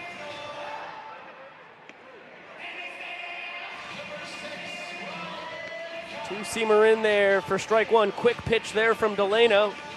Well, he's firing these in at a heck of a pace. Good frame there by Ballhome. Right around the top of the zone. Does not get the call from Vincent Chapman. This one flicked towards the booth. Josh didn't have the window open. Josh, you didn't have the window open.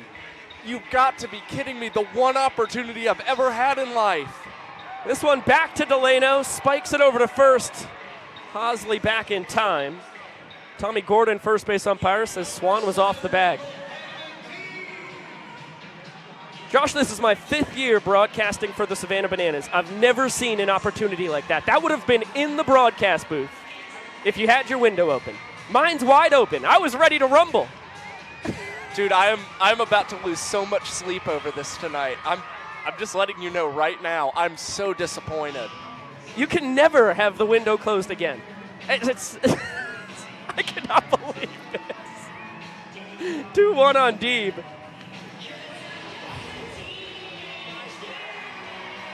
Good advertisement for the glass up here in the booth. That thing clanged right off it. Not even a scratch on the window. Deeb goes down on strikes. Delano holds serve. And the Bananas still lead by 3 after 5. We'll get it down to Jesse Cole for the Cougar race. Fans, I've been notified that there are some Cougars in the area. Well, we have found 2. So please welcome to the field 45-year-old Brandy and 51-year-old Julie. And with these 2 Cougars, here's what we're going to do. They're going to have to run to first and have a drink with the players. Then they're going to have to run to third and pick up the players, put them on their backs, and take them home. Because this is the Cougar race. Julie, are you ready? Brandy, are you ready? On your marks, get set, go. And here go the Cougars. Look at them go. They're dead even. Now time for a drink with the players. Oh, she chugs it. It looks like Brandy's off to a lead, but Julie's right with her. These girls gotta go fast. These Cougars are moving. Here we go. Oh, looks like they're going even right here in the race. And they gotta pick up the players and take them home. And it looks like Brandy's in the lead, but here comes Julie to the finish and the end. The winner is Brandy and the Cougar race. Let's hear it for these 2 amazing Cougars. 45-year-old Brandy with the win. Well, the Cougar race, always a delight.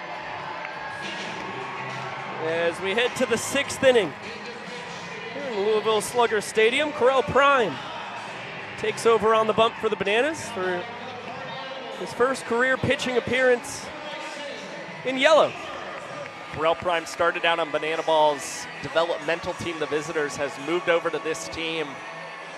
Kind of one of those backup infielders and can also two-way on the mound. The stats you see on the screen from his time in the American Association. It's Prime looking to see if he can throw up a 0 against the Party Animals, who are coming off of a 6-run fifth that netted them their first point. 6 runs, they batted around. Bryson Bloomer started the fun with a ball 4 sprint. And now Vincent Chapman calls time, dusts off home plate. Throws his mask sky high. Trackman had that one clocked at 82 miles an hour on the mask toss. 54 feet of height, that is elite numbers. He's registered about 43 shakes per second as well from the tuchus down. Also pretty great mark for an umpire. Those numbers you saw for Correll Prime, as Josh mentioned, when he was in the American Association. That was for the Fargo-Moorhead Redhawks in 2023. Former teammate of Brett Helton, playing out in Fargo, North Dakota. You see the sinker there. Bloomer comes up empty on it. That's the slider. He employs a cutter and changeup as well. Full count now on the Animals' designated hitter.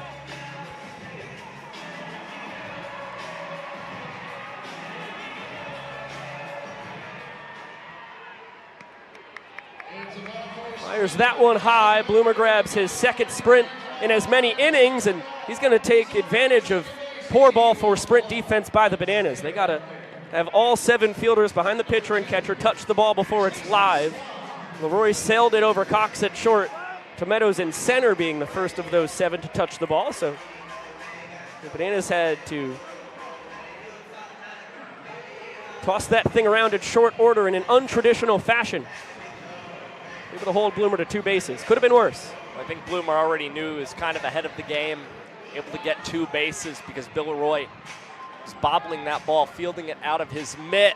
Now this one is popped towards that first base line. Eric Jones Jr. with an under the legs grab. And that is 3 trick plays in the ball game for the Bananas, number 3. 3 of the 8 for the team. Another look at the former minor leaguer showing off his banana ball skill. Now Jackson Olsen's going to grab his. Oh, I spoke too soon. Was trying for his second trick play of the ball game. Sends it under his leg and into his dugout. So Noah Fisher pinch running for Bloomer. The Party Animals designated runner will score easily. And Hussein replaces him at second.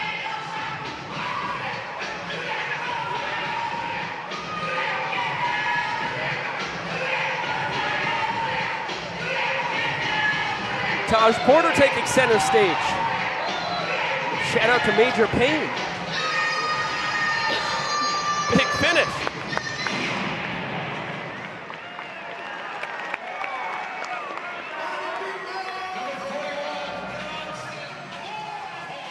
In case anybody's trying to score this game at home, that's a TPM 4. Trick play missed from the Bananas second baseman.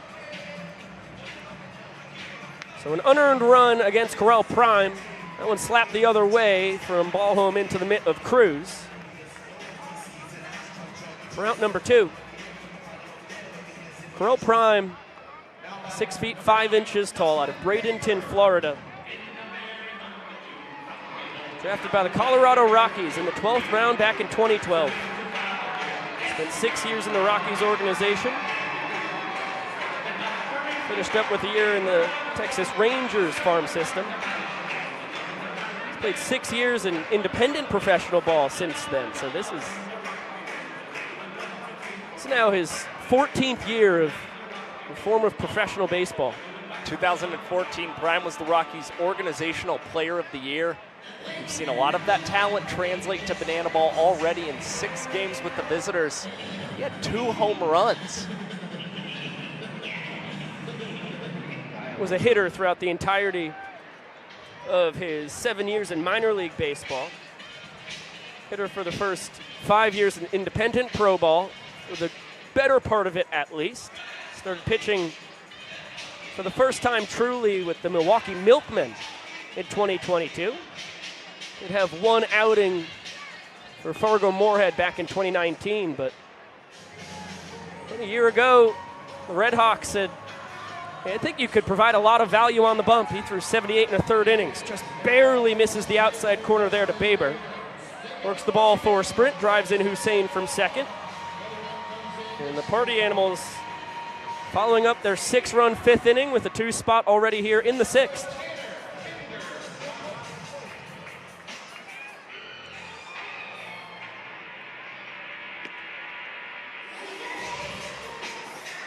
Party Animals are truly doing a good job at stringing together sprints and sprinkled in by a couple of hits, but more than anything right now, it's been Andy Archer and Corral Prime hurting themselves with their lack of control out on the mound, and that is something you cannot afford to do in Banana Ball. Very much catered towards offense. That one snagged on a ricochet. The fans want it to be an out. Vincent Chapman saw that it hit the back wall before it was caught. So Thomas with another life.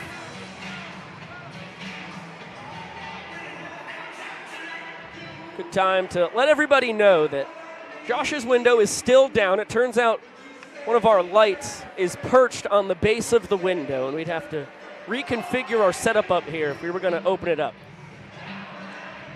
I was hindered by the equipment. Wasn't all on me. And there, Corral Prime with a nice 2-2 slider. Get Tanner Thomas to strike out swinging. But 2 runs in the top of the 6th inning for the Party Animals. They are threatening for back-to-back points against the Savannah Bananas as you get another look at the play from Olson.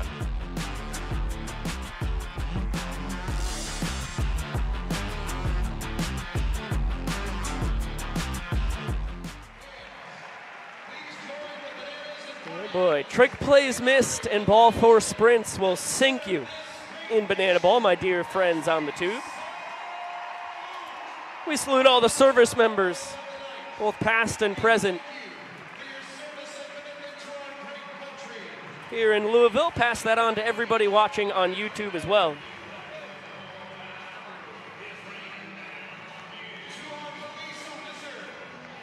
Josh, what did Ryan Cox do an inning ago? That's right. L1. That's exactly what he did. And Michael Deeb strikeout swinging. Yep, we're caught up. All right, good ball game here for everybody on the Ocho, which will be back on in 10 seconds.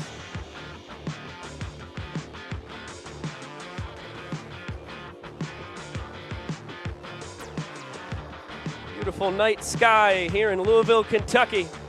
Welcome back to Banana Land. The Nanners lead 3-1, but the Party Animals 2 runs in the top of the 6th inning.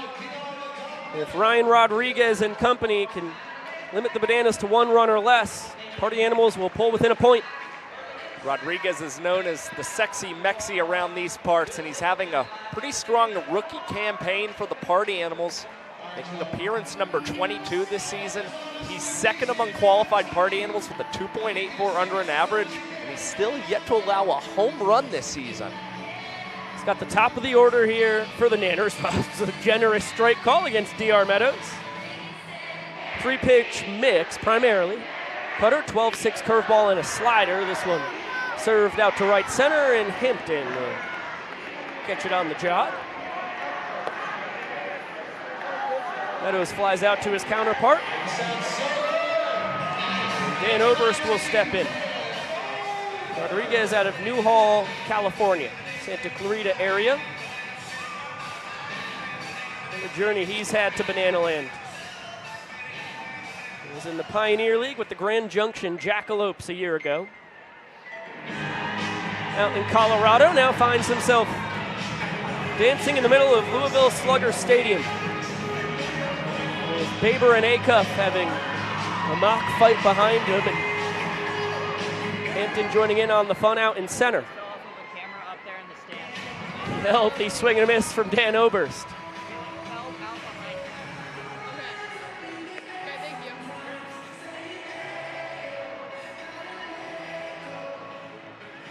Nice slider there, misses a pinch up. See Rodriguez as intense as they come. Give Dave Stewart a run for his money when it comes to intimidating stares from 60 feet, 6 inches away. Some people say you don't want to stare into his eyes on the mound. I wouldn't. Good check there by Dan. Shows you how impressive the slider is. I mean, that thing was a mile down and out. And Oberst, one of the best hitters we've ever seen in Banana Ball, thought about it. It's got some of the best spin rate of anybody's slider, according to TrackMan. It's obviously what Rodriguez would say is his out pitch on the mound. That one was 2,711 RPMs. As he goes to the fastball, 90 miles an hour on the dot. Oberst just barely got a piece of it. Ball home, not able to squeeze it.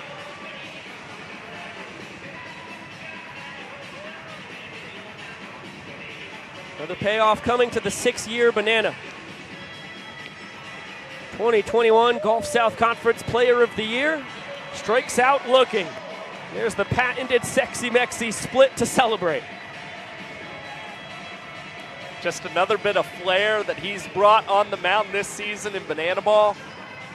And you see beautiful execution by Rodriguez, and Bronson Ballholm nailing the frame on that outside portion of the plate as Eric Jones Jr. steps in and leans a bit out of the way. That's ball one. AJ 1 for 1. Walked off the first inning with a ball 4 sprint. Chops this one over the head of Rodriguez. Grabbed by Baber. He does not have a play. Jones Jr. runs well for a first baseman. Now 2 for 2 on the night. And brings last year's Pioneer League leader in home runs with 29 bombs, Reese Alexiadis, up to the plate representing the inning tying run. And over the last 2 months, Alexiadis has collected his first 2 Banana Ball home runs, still has yet to get one against the Party Animals, and that trend will continue as he flies out to Jake Skoll in right field. And the Party Animals claim points in the back-to-back innings. The Bananas lead now down to just 1. We've got 3 innings to play, just less than 42 minutes on the 2-hour timer. We'll be back with the 7th inning in just a minute's time.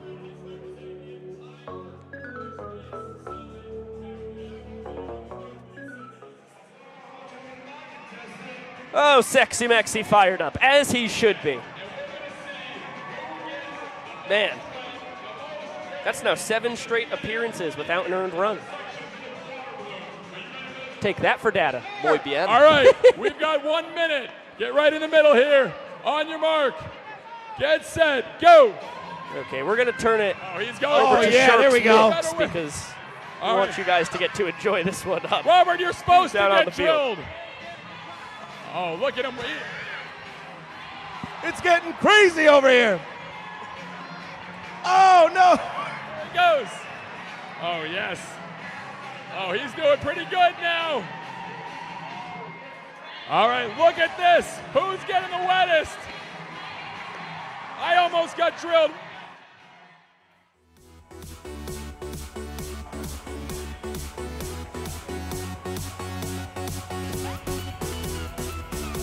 Welcome back to ESPN 8 The Ocho. First of 3 straight banana ball games here. Tomorrow night will be on ESPN. First time the Ocho has ever been on the Mainstay Network. Then Saturday night back here on ESPN2. DJ the Invader takes over on the bump as the Party Animals trail just by 1 point, have the top of the order. Swinging it here, Jake Skoll had a good opportunity to steal first base. He's done it once on this tour. He wants to swing the bat against the Invader. We saw Jake Skoll opening weekend with a home run against the Invader and hacking at the 1-0 and fouling this one away. But it's DJ who's really settled in nicely for the Bananas, out on the mound for the 20th time this season. And the last time he was on the mound, he threw the fastest inning in banana ball history. 4 pitches, 3 outs, and he did it in 47 seconds. 3 trick play outs at that. Tornado catch from Reese Alexiadis, 2 trick plays from Cox at short. As this one knuckles towards Danny Hosley, third baseman going for a trick play, loses the handle. In the Skoll shift on the first base side of second. That's only his 3rd trick play missed in 30 tries for Hosley. He's been so consistent. He put so much time and effort into practicing his trick plays. And there, just Danny Hosley having a tough time getting that one out of the glove. And immediately the trick play missed is erased by the Bananas backstop, Bill Leroy, who guns down Jake Skoll at second base. And we may see a challenge. Well, the fans have already used their challenge. They were unsuccessful trying to overturn a diving catch from Robert Anthony Cruz back in the 7th inning. Now the Party Animals use their challenge. We're ready to rumble. Zach Frangelo and Vincent Chapman join us on the headset. We've got some great angles. That one blocked by DJ the Invader's helmet. Take a look at this one. Oh boy, he looks safe there. Let's see. The question is if Cox got glove on the arm of Skoll. Boy, right there, he looks safe. We've got about 10 seconds left. We only get a minute for challenges here in Banana Ball. And then he scampered back to the base before the tag was applied again. I think this can be overturned. Josh Dolevsky? I think he's safe. Safe. This could be overturned.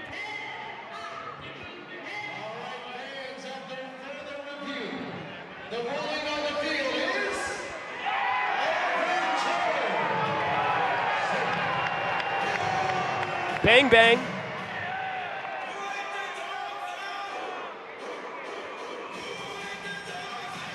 And it comes at a big time again, that challenge for the Party Animals, their 9th successful challenge of the season. And again, they are trying to rally back and even this ball game in the points department against the Bananas. Now a 3-0 count here on Dalton Cornett, the home state kid out of Pippa Passes. About 3.5 hours down the road. That's 4 straight bad ones from the Invader, so Skoll can jog in from second. He'll score easily before the Bananas get the ball around to all 7 fielders behind the pitcher and catcher. Cornett with his 2nd straight sprint. Both of them producing runs. Up to 42 stakes now on the tour. And the Party Animals push a run across for a 3rd straight frame. Depending on how this ball game develops as we get later and later into the game, that challenge right there could be one of the most crucial moments we see in tonight's Banana Ball game. As we said, each team gets 1 challenge. If they are right, they retain their challenge. For the fans, it's use it and lose it, no matter the outcome. The Party Animals and the Bananas still each have a challenge. Jackson Olsen, nice play to get the lead runner. No chance to get the quick Hampton on the double play, but Wilson does a good job to gun down Cornett at second. Well, Cornett, not an especially speedy runner. Jackson Olsen very aware of that and still made a really difficult play, not only turning himself around, but having to throw a little bit cross body to get that one to Cox with just enough mustard. Fly ball to left. Rack takes control of the situation. A cartwheel from Meadows behind him. Looked like he was thinking about attempting a backflip catch. You see him talking it through with his center fielder. Acuff the second out, another look. All smiles out there in the outfield. Here's Bryson Bloomer. Gives his home state fans a chance, and they come up empty. Bloomer led last year's tour with 8 foul outs to fans. A dubious honor. He is not proud of that. He's not happy about it at all. It's because he does such a good job battling. See his excellent eye right there. That one just barely misses. Hampton takes off for second. Leroy can't grab a handle on the scoop. So Reese grabs his 8th stolen base in 9 tries. Bloomer's such a tough cookie. Boy, that one awful close, does not go his way. Vincent Chapman says it grabbed the corner. Bloomer down looking, but the Party Animals push 1 run across and have an opportunity to tie this game in the all-important points department. Favorite sports, one that we don't see enough, is the sport of bodybuilding. So it's time tonight to crown a Mr. Banana Olympia. We picked 3 of our strongest fans. They're going to pose for you, and you're going to decide who the winner is. Let's meet our first contestant. What is your name? Nick. Nick, how old are you? 23. 23 years young. All right, Nick, let's see your best pose here. Oh, side chest. Nick has been working out, ready here to compete for Mr. Banana Olympia tonight. Good job, Nick. Next up, what is your name? Andy. Andy, how old are you? 42. 42 years young. All right, Andy. Let's see it, man. What do you got? Oh, the biceps, the big biceps. He's been clanging and banging in there. Oh, that's Andy. And, sir, what's your name? Rick. Rick, how old are you, man? 75. 75. Oh, all right, Rick. The floor is yours. Oh, no. Oh. Oh. Rick!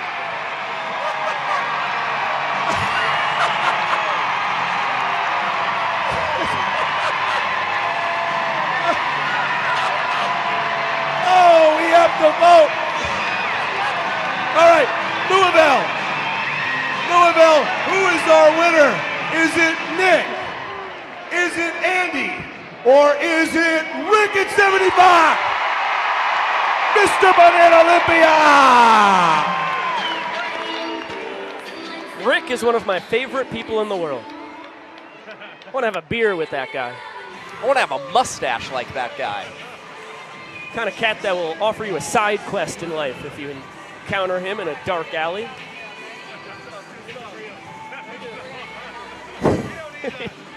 Bottom of the 7th, Connor Higgins takes over for the Party Animals. I'm never going to forget Rick from Louisville. That one smoked through the 4-hole. Wilson 2 for 3 on the night. A couple well-struck 1-baggers. Just like that, the inning tying run is aboard. Higgins on the bump out of Allentown, Pennsylvania. 3 years at Arizona State. And he was nabbed by the Los Angeles Angels. 5 years in the Angels minor league system. Got up to AAA in Salt Lake City. Was in the Australian Baseball League in the 22 to 23 winter. Now in his 2nd World Tour. Was with the Bananas a year ago. Has gone to the dark side of Banana Land. Pretty much just commands a fastball slider combo, but it is imperative that Big Butter locate the heater in the zone, work the slider off of that. Control has always been his big bugaboo, but He's brought down his ball force sprint rate from 23% in 2023 to 11% this season. Well, Maceo Harrison, boogies, coaching third base for the Nanners. Higgins finally pours in a strike on the fourth offering to Leroy. This one poked the other way, playing it perfectly was Jake Skull. He faked like he dropped it.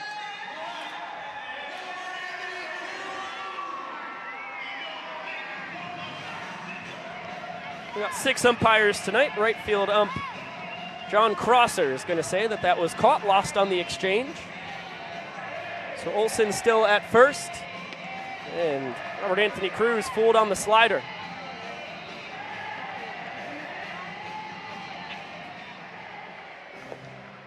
Butter has touched 99 miles an hour many times, has never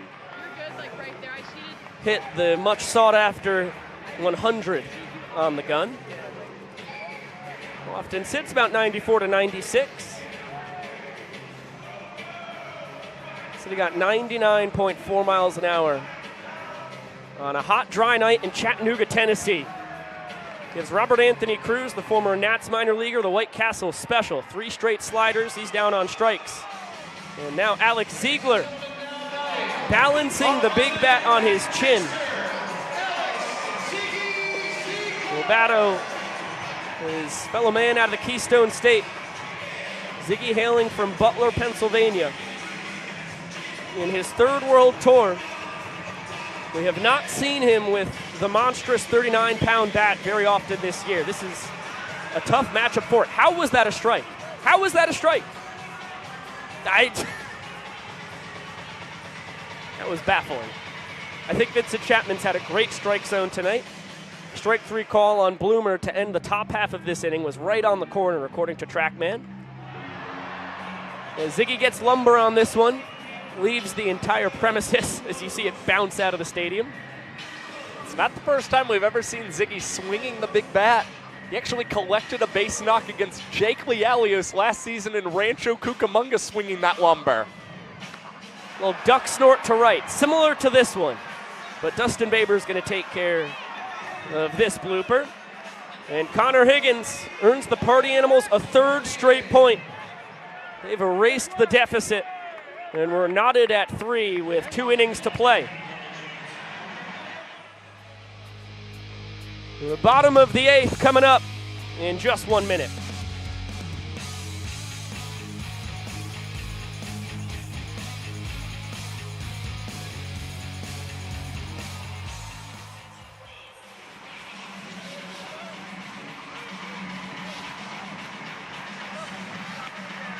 Fascinating scene going on in Louisville. I'm sorry, YouTube, that Josh and I have been absolutely silent. We've been transfixed by what's going on the video board.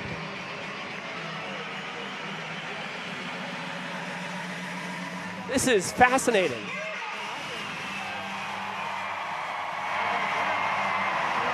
Yeah, that's tough for all of you folks to see. There it is. Good work, crew. I hope they're going to say broadcast booth. I hope that's going to flash up there. I will scream. My hopes are not high.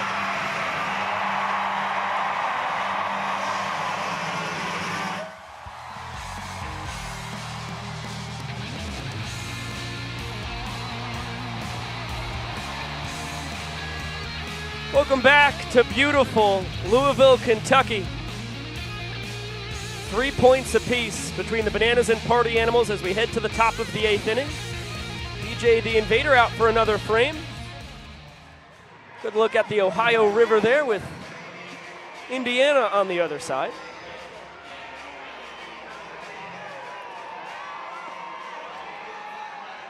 Six, 7, 8 due to swing it for the Animals. Swan, Hussein, and Ballhome. This one chopped to Olson right through the wickets. I'd wager Jackson was thinking about a potential trick play.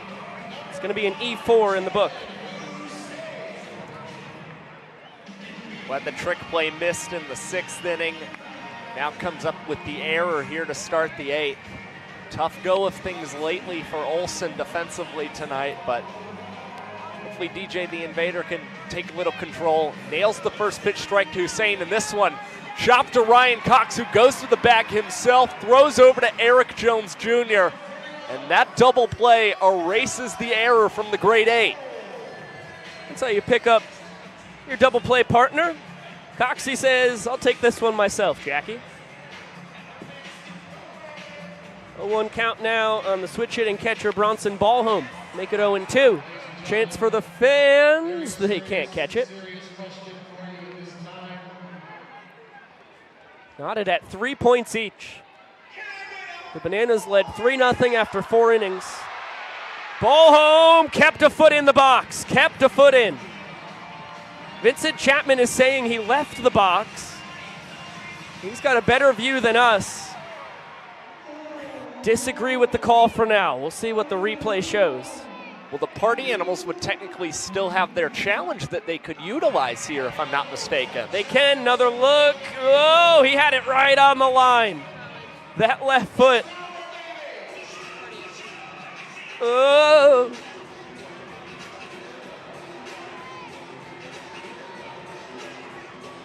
It's close.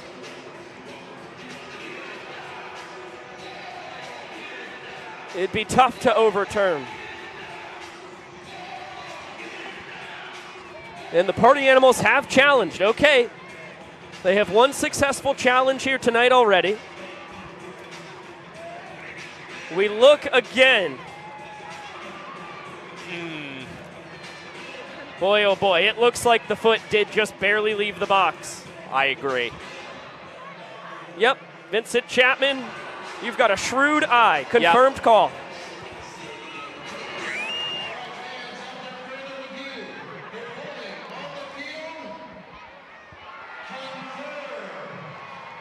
That's why Vincent's the home plate umpire, and Josh and I are up in the booth. Ballhome thinking about trying to steal first. Tried to slam the brakes. Skidded just barely out of the left-handed batter's box. So the Nanners just need one run to retake the lead in points.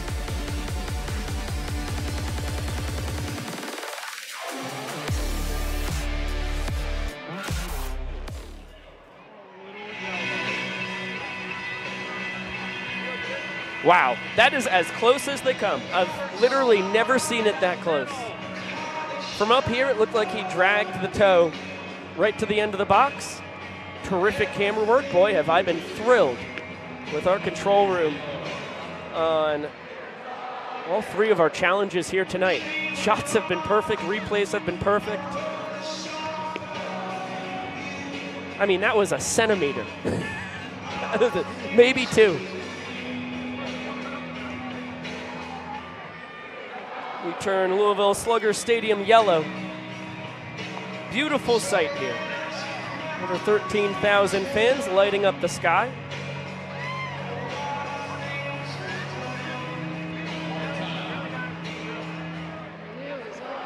The 185th Banana Ball game ever played has not disappointed, Josh. This has been a delight.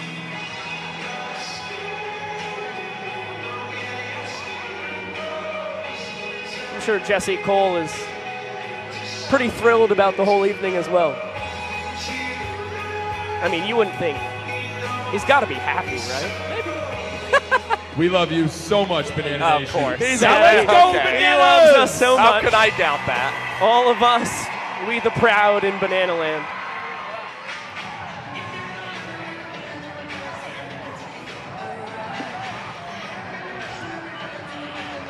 All right. We got Zach Blankenship. Beautiful. We're back in about 15 seconds on the Ocho. Hey, Drake.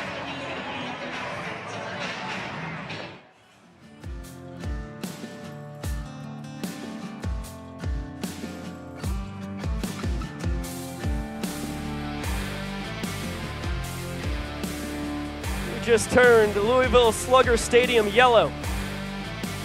Welcome back to ESPN 8, the Ocho. Zach Blankenship in, just fired a bender down and out to the Nanners shortstop, Ryan Cox. And this one smacked back up the middle for a base hit. It's nice when you can get some offense out of the 9-hole. Cox 1 for 3, immediately pinch run for by Malachi Mitchell, Nanner's designated runner. On the bases for the 3rd time tonight. And his fellow 4th-year Banana at the dish, Michael Vitamin Deeb. Former Chicago White Sox minor leaguer. A couple years of college baseball at Bethune-Cookman, and before that, 4 years of college football at Notre Dame.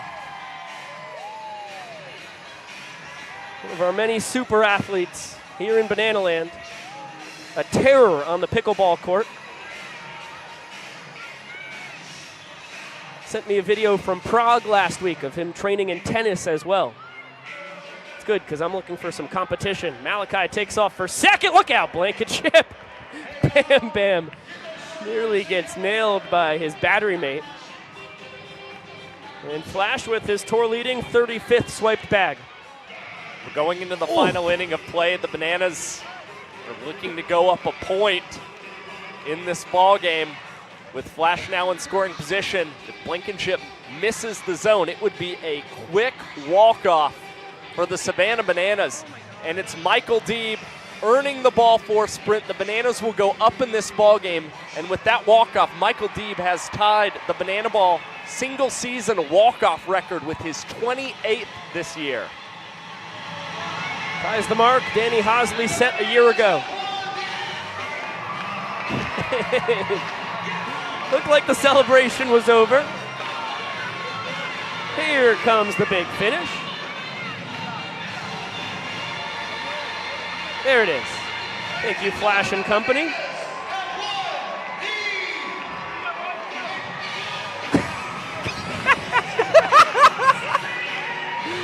Flash has got a little more for us. Here it is. Grand finale.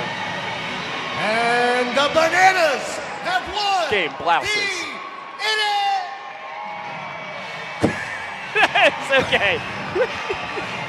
Shark's gonna lose his voice by the time this walk-off celebration concludes. Take it away, Shark. And the Bananas have won the inning! Good. Way to get it out quickly. So the Nanners originally led 3 points to nothing. And the sound of the bells means it's time to Party cast Animals our gaze stormed upon back, the scoreboard. winning the 5th, Heading into the 6th, top and of the 9th 7th. inning, the score Now we head to our is final 4 frame. points for Here's the the young Savannah professor. Bananas to 3 points for the Party Animals. But here is the thing about the game of Banana Ball. In this game, in the final inning, every run counts for a point. That means the Party Animals are as dangerous as ever. They are looking to put some points on the board, make it close, maybe send it to showdowns. On the other hand, the Savannah Bananas need just 3 outs to lock down a victory here in Louisville, Kentucky tonight. Ladies and gentlemen, welcome to the final inning. Nobody can get the folks fired up like the young professor. You take a look at what the 9th and final inning in Banana Ball means. Every run scored counts as a point. If we're tied at the end of it, we'll go to showdown tiebreakers. Now the Party Animals still do have the golden batter at their disposal where at any point during the game they can bat a batter regardless of their spot in the lineup. They have 9, 10, and 1 due up. I would not be surprised if they use their golden batter for Dustin Baber or Tanner Thomas. Baber's coming up to the dish right now. Take a look at the numbers on the tour for Austin Krasminski, 2017 Collegiate Banana. 4 years in the Los Angeles Angels minor league system, made it up to AAA Salt Lake. Here is a Chicago Cubs farmhand as well. He has been unbelievable here in his rookie campaign in Banana Land. He's appearing for the 5th time in the last 6 games for the Bananas. 8 for 10 in his save opportunities this season. And opponents batting .217 against him this season. The Party Animals, they're batting .182 against him. And I beg your pardon, this is his rookie campaign in Banana Ball. Of course, his rookie campaign in Banana Land was 2017, before Banana Ball existed. Power pitcher, sits 93-94 with the gas. Jams Baber here. And Olsen on the edge of the outfield grass. What a way to pull off trick play 79 on the tour for the Great Eight. I cannot even believe that is a trick play Jackson Olsen attempted with the game on the line. Only 1 point between these teams, and the trick play missed and the error earlier in this ball game. Olsen, still so confident in his defensive abilities, comes up with that impactful behind-the-back grab. Now faces the 2018 and 2019 Collegiate Banana. Tanner Thomas, blown away by the elevated gas. Also has to look out for a circle change and a slider. Everybody on their feet here in Louisville. Over 13,000 fans on hand. Making up the 359th straight sold-out crowd for Bananas game.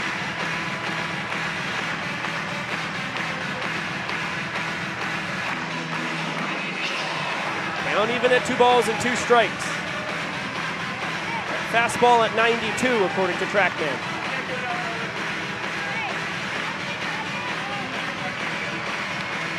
Poked foul, it's going to be out of the stadium.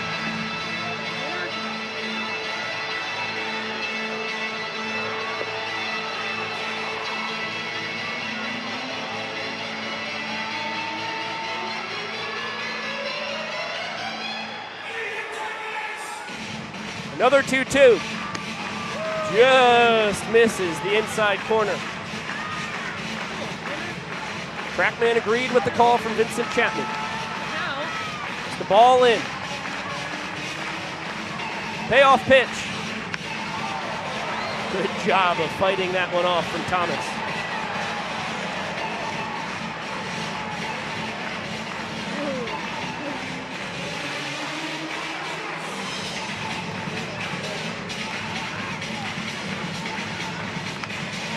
Another foul ball once again, not catchable by the fans. What a battle here between Krasminski and Thomas. Another 3-2. Shattered bat. We'll get another offering once Tanner Thomas gets some new lumber. Sometimes the bet has to pay a little bit of a price. Hopefully Olsen and EJ OK having a little fun with that barrel out on the right side of the infield. Now it's Thomas trying to see if he can get a base knock with the new wood, or possibly just reach via a ball 4 sprint, which would also be very big for the Party Animals.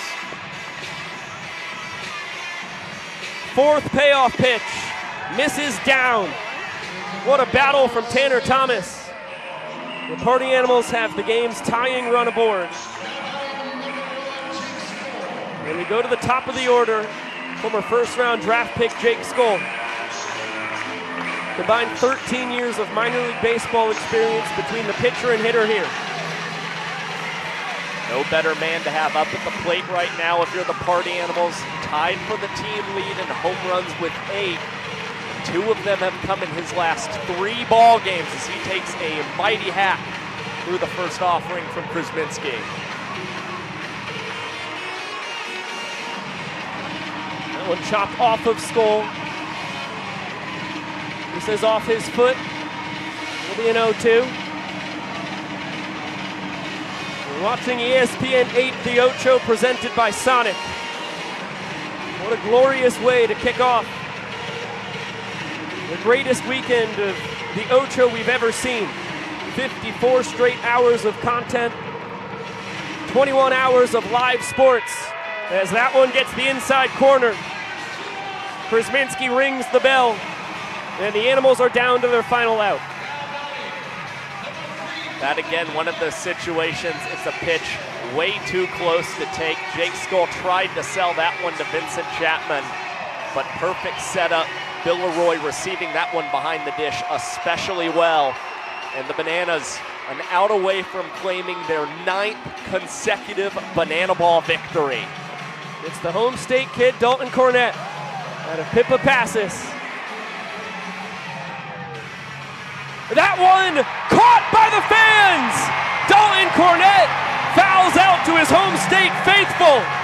And the Bananas survive with a 4-3 win. For the second time in Banana Ball history, the fans are able to catch a foul ball to end the ball game and preserve a win for the Savannah Bananas. What an incredible start to the series here in Louisville, and all of the boys in yellow going out to swarm the fan down there in the left field stands. Another look. What a snag. No glove necessary. A barehanded beauty. Clear as day. Unbelievable. Look at our hero. That young chap joins Kamani Faggart in the Banana Ball history books. The only two people who have ever, in the stands, caught the final out for a Banana Ball game. Foul ball to win the game. Shire!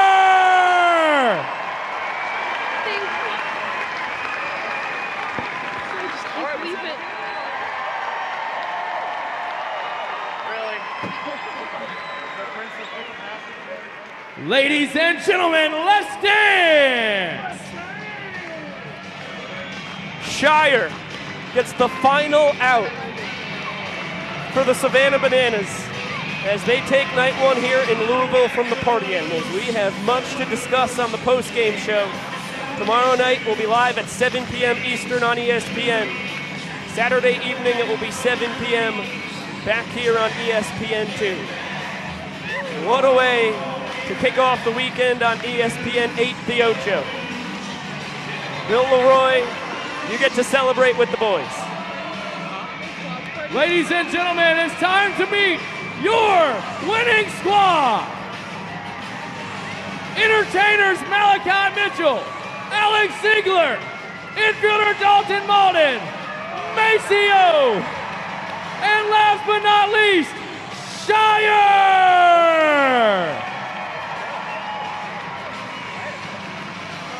And our starting pitcher, Ryan Kellogg. And behind the plate, myself, Bill Leroy. And now our pitching staff, Cowboy Kyle Louise, Ethan Scooge, Jared Donaldson, DJ the Invader, Austin Krisminski, Andy Archer, Noah Nisnik, and Zach Phillips.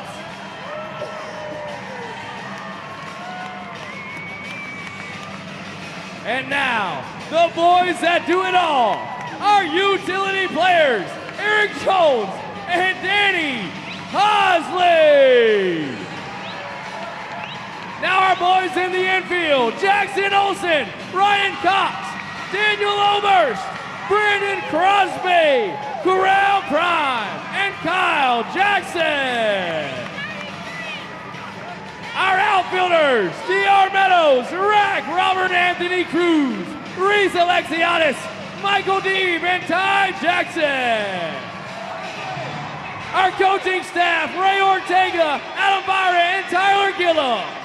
Last but not least, the tallest man in sports, Dakota Stilts Albritton.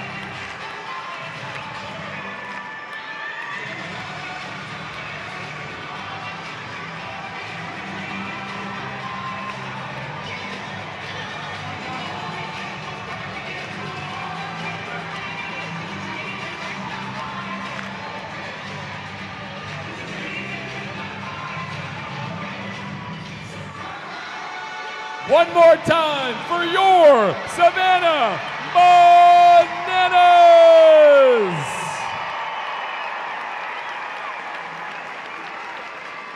Thank you so much for all your love, your support, for being with us tonight. The crazy weather, sticking it out for a great win for your Bananas, but we're not done yet. We appreciate you guys more than anything, so we're going to be outside in the streets, both teams, thanking you, taking pictures. We love you so much, Banana Nation. We'll see you outside. What a legendary Banana Ball game. The 185th ever played in front of fans. The third we've ever had here on ESPN2. And we kick off ESPN 8 the Ocho with Shire from the stands getting the final out, only the second time we have ever seen that, as the Bananas win 4-3. Welcome inside the booth. Pico Scala with Josh Cholewski. Josh, where do we start, man?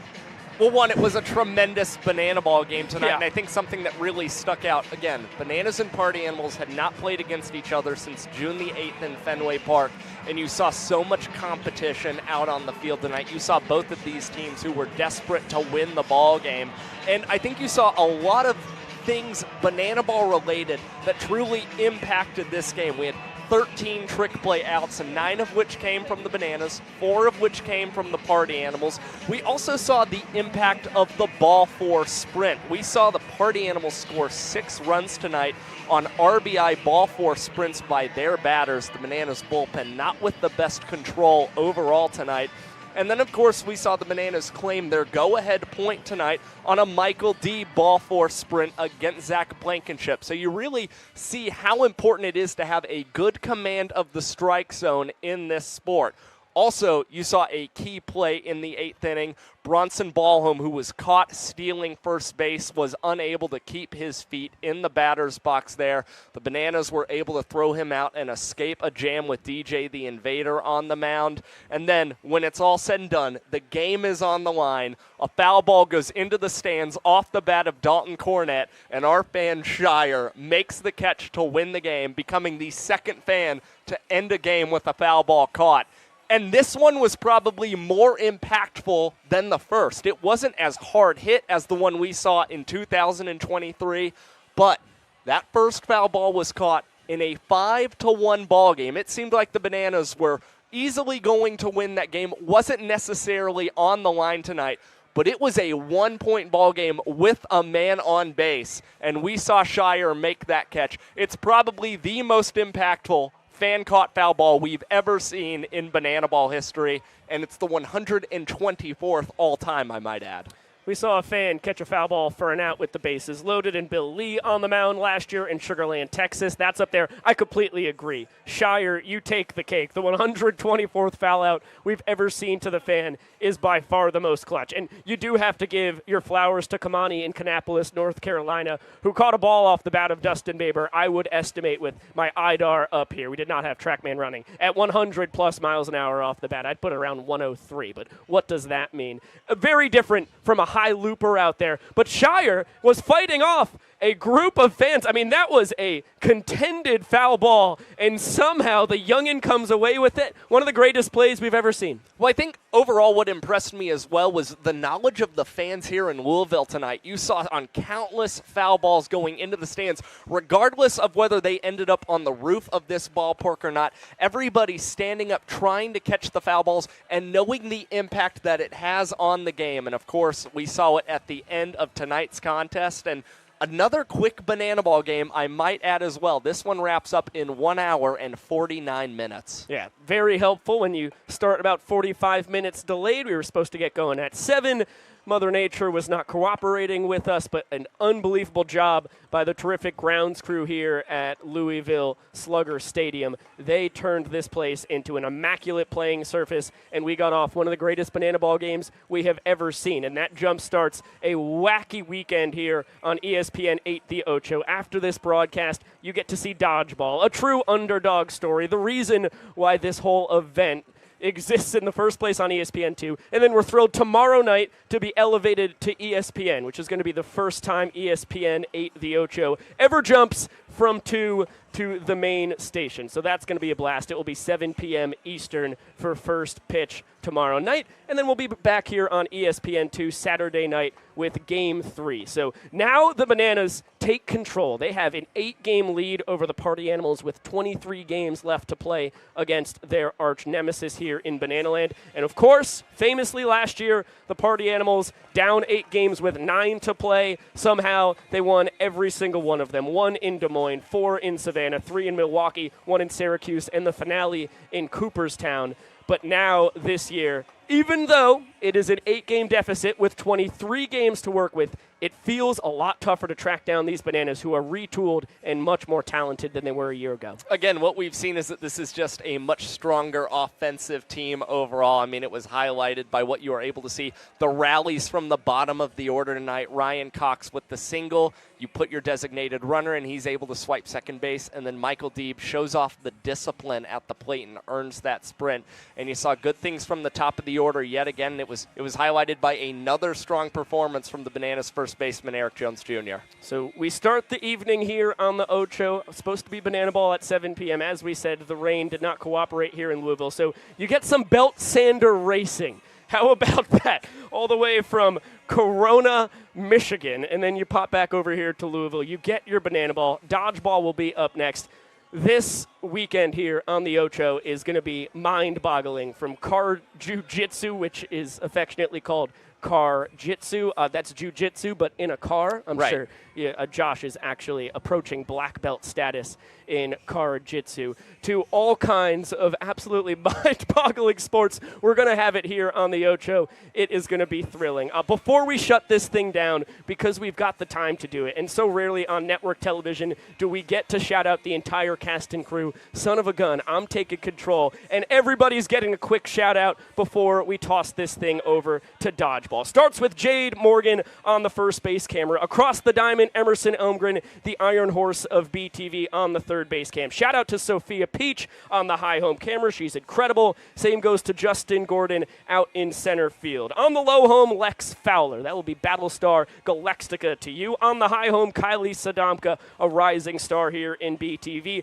On the wireless cam, Clayton Franklin. We call him Clay Pimp around these parts. And our engineer, Nick Keldy. What a job DJ Squints did this evening. He was doing so much behind the scenes, it would boggle your mind to even try and comprehend it. Our coordinating producer, Chad Reese, is the straw that stirs the drink here in Louisville. And when it comes to the people in the control room, this broadcast directed by Chris Haynes. Hainesy, the best in the biz. Our technical director, Mr. Griffin Ellis, who has been here even longer than I. On the replay, Keegan Wood, superb job on 3 really wild challenges. On audio, Gwen Guido. Great, terrific work, Gwen. On the scoreboard, Kwanzi, one name, you know him, you love him. On the graphics, Julia Massey tonight. On the statistics being updated on said graphics, Mikey O'Connor. They are the dynamic duo. On the transmission tonight, Jackson Hamilton chatting between Savannah and Bristol. It takes an army to get this thing done. Josh Talevsky on the color commentary and statistical savantry. Terrific work. Biko Scal, I hope I never fail you again. I'm able to catch a foul ball at some point in our broadcasting careers. And to reference Dodgeball, I think you had a performance that would make Steve the Pirate proud. Yeah,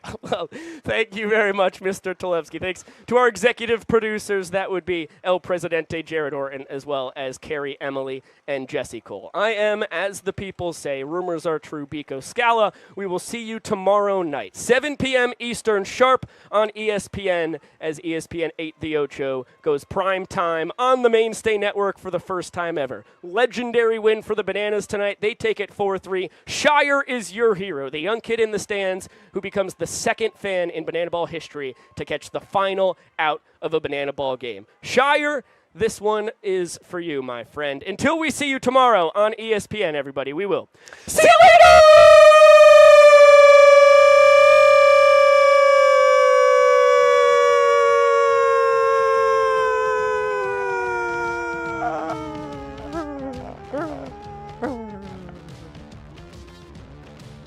You can dodge a wrench, you can dodge a ball. For the Shire!